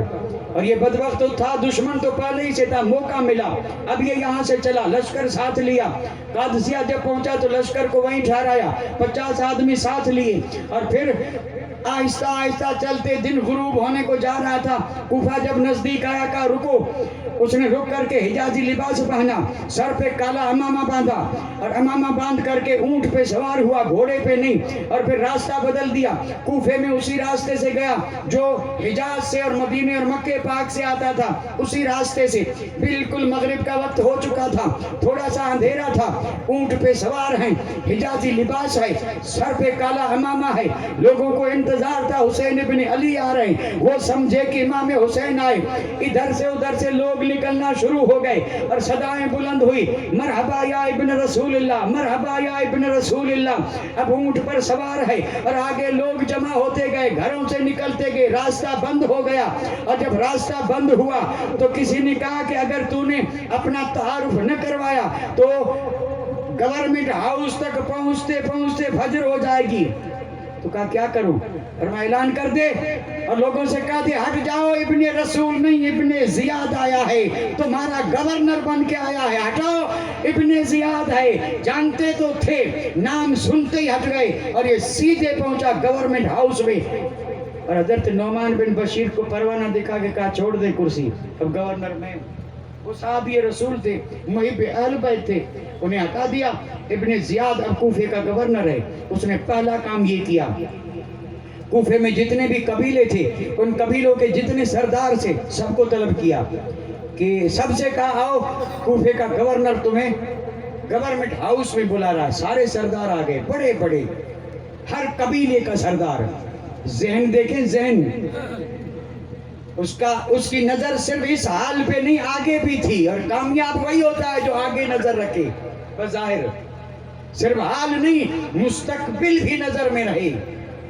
اس نے سارے سرداروں کو بلایا، نظر بند کر دیا، سردار سب قید۔ اور جب سارے سردار قید میں گئے تو امام عالی مقام امام مسلم نے دیکھا کہ حالات بدل گئے، تو آپ نے مختار کا گھر چھوڑا اور چلے گئے حضرت عانی کے گھر، حضرت عانی کے گھر چلے گئے۔ اب یہ سردار بند ہو گئے اور حضرت مسلم چلے گئے عانی کے گھر۔ اور صبح جب ہوئی تو ابن زیاد نے اعلان کیا کہ میں نے سنا ہے کہ حسین ابن علی کا نائب بن کر کے مسلم یہاں آئے ہیں اور یہ بیعت لے رہے ہیں۔ سنو کوفے والو، مسلم کو اگر کسی نے اپنے گھر میں پناہ دی تو میں گھر کے بچے بچے کو سرے راہ قتل کر دوں گا۔ جس کے گھر میں مسلم ہو ابھی ابھی لا کے حاضر کرے۔ اعلان ہوا، حضرت عانی نے سنا لیکن حاضر نہیں کیا۔ تو ابن زیاد نے کہا کہ آئے بھی نہیں، پتا بھی نہیں ہیں کہاں، تو ایک جاسوس کو لگایا، جاسوس کو کہ جاسوسی کر۔ اب اس نے کی جاسوسی، جامع مسجد میں گیا۔ جو اب یہ واقعہ ہے، اب اس میں الجھ جائیں گے نہیں کہ چھوڑ دیں۔ اس نے جاسوسی کیسے کی؟ مسجد میں گیا، سب لوگ چلے گئے، ایک بزرگ تسبیح پڑھ رہے تھے اور یہ قریب آیا، کہا السلام علیکم، میں بہت دور سے آیا ہوں، روم سے، اور میں نے وہاں سنا تھا کہ اللہ کے حبیب کے گھرانے کا کوئی فرد یہاں آیا ہے آپ کے اس کوفے میں۔ اور وہاں سے میں جب چلا تھا تو لوگوں نے کچھ سنت مجھے دی تھی کہ میں اس کی نظر کر دوں، وہ بھی میرے پاس ہے، اور یہاں آ کے پتا چلا وہ مل نہیں رہے۔ اور ابھی مسجد میں آیا اور ادھر ادھر دیکھا، کروں کیا؟ لیکن آپ کے چہرے کو دیکھا تو مجھے لگا کہ ہاں یہ حسینی ہے۔ آپ کے چہرے سے مجھے یعنی یقین ہو گیا کہ یہ اہل بیت کا محب ہے۔ لوگ دھوکہ ایسے ہی دیتے ہیں اور لوگ دھوکہ کھا جاتے ہیں۔ آج بھی یہ چل رہا ہے نا، ہم پیر بھائی ہیں، ہم کیا ہیں؟ پیر بھائی۔ تو ہم دوسرے کیا دشمن ہیں کیا؟ بھائی صرف پیر ہے تو کل مومن اخوتن والا معاملہ کہاں گیا؟ تو بس رشتہ ایک ہی رہا، پیر بھائی، اور باقی کوئی رشتہ نہیں۔ وہ صرف اس کو ٹھگنے کے لیے، دھوکہ دینے کے لیے، پیر بھائی ہے یہ وہ۔ تو اس نے کہا کہ تیرے چہرے سے مجھے لگ رہا ہے کہ آپ محب اہل بیت ہیں. تو اس نے کہا ہوں، اس میں کوئی شک تھوڑے. اس نے کہا کام بن گیا. تو کہا میرے پاس نذرانے ہیں، مہربانی کر کے مجھے یہ بتائیں کہ حضرت مسلم ہیں کہاں. تو اس نے کہا بات مت کر، میں جہاں چاہوں پیچھے پیچھے چلا. تو کھا گئے. اور یہ روز جاتا تھا بیچارہ بوڑھا. اب یہ پیچھے پیچھے چل کے گئے حضرت ہانی کے گھر. حضرت مسلم بھی وہاں بیٹھے تھے. اس نے کہا وہ نذرانہ رکھا، عرض کیا الحمدللہ اللہ کا شکر ہے کہ میں اپنی مراد کو پہنچا. اور اب یہ دن بھر جاسوسی کر کے اور رات کو جاتا ہے ابن زیاد کے وہاں اور کہتا کہ فلاں گھر میں بیٹھے ہیں اور یہ باتیں ہو رہی ہیں. ابن زیاد نے جب یہ پتا چلا کہ ہانی کے گھر ہیں تو قاصد کو بھیجا، کہا ہانی کو بلا. ہانی کو بلا کے لایا. تو اس نے کہا ہانی میرے اور تیرے تو کتنے گہرے سبند اور تعلق تھے، اور مجھے تو تجھ پہ یہ امید بھی نہیں تھی کہ تو یزید امیر المومنین کے دشمن کو گھر میں پناہ دے گا. تو نے یہ کیا کیا؟ تو حضرت ہانی نے کہا پناہ میں نے نہیں دی، جب وہ خود چل کے آئے تو ہمارا دستور ہے گھر میں کوئی آ جائے تو ہم اس کو نکالیں گے نہیں. ہم نے انہیں نکالا نہیں. تو کہا حاضر کر. فرمایا پناہ دی، حاضر نہیں کروں گا. بات بڑھی.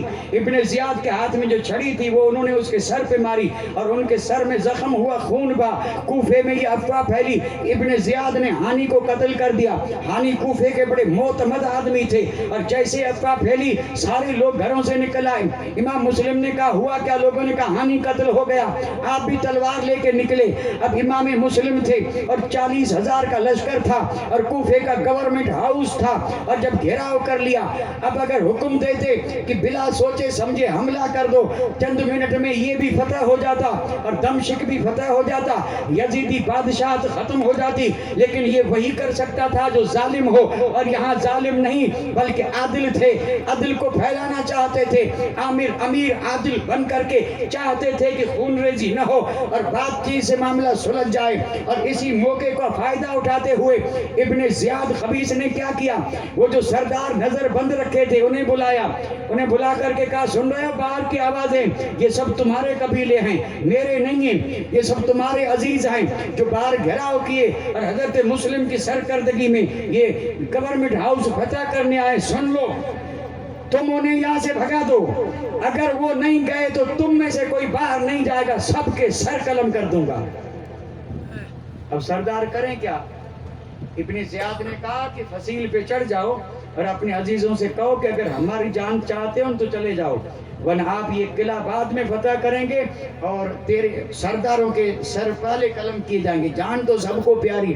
اب یہ سردار آئے کہاں پر؟ قلعے کی فصیل پر. اور آ کر کے نام لے لے کے عزیزوں سے کہا خدا کے واسطے جان خطرے میں ہے، گھر چلے جاؤ، مہربانی کرو. واسطے دیے اور ڈرایا. پھر کیا ہوا؟ بس یہ سارے سردار ان کی ہی پوری قوم تھی. ڈرایا، دھمکایا، روئے، منتیں سماجتیں کی اور یزیدی ہٹنا شروع ہوئے. ہٹتے گئے. 40,000 تھے. مغرب کے وقت رہے 500. اور جب مغرب کی اذان ہوئی جامع مسجد میں امام مسلم مصلی پہ کھڑے تھے تو پیچھے تھے یعنی 500. اور 3 رکعتیں پڑھائی اور پڑھا کے سلام پھیرا. ایک بھی نہیں. تو نماز چھوڑ کے کون بھاگا؟ مصلی پہ کون تھا؟ بھاگا کون؟ صرف 2 ہی باتیں. سب بھاگ گئے. اور پھر حال یہ ہوا امام مسلم جب مسجد سے باہر نکلے تو سارے دروازے بند. پیاس لگی تھی، کوئی پانی بھی نہیں دے رہا تھا. مہمان بلایا تھا، دروازے بند ہیں. اور ایک عورت کھڑی تھی محب اہل بیت، اس نے بیچاری نے پانی بھی پلایا، گھر میں جگہ بھی دی. اور اسی کا لڑکا چغل خور بنا. ابن زیاد سے جا کر کے کہا کہ مسلم ہمارے گھر میں ہیں. اس نے لشکر بھیجا، لڑائی بھی ہوئی، دھوکہ دے کے لے گئے. حضرت مسلم کو شہید کیا اور پھر آپ کے بچوں کو بھی شہید کیا. کتنا آسانی سے پورا کر دیا. یعنی انہوں نے حضرت مسلم کو بھی شہید کر دیا، آپ کے دونوں بچوں کو شہید کیا. اور حضرت مسلم کو شہید کیا. یہ تاریخ تھی ذی الحجہ کی 3 تاریخ حضرت مسلم شہید ہوئے. اور اسی تاریخ کو امام علی مقام مکہ پاک سے روانہ ہوئے. راز تو دیکھیں.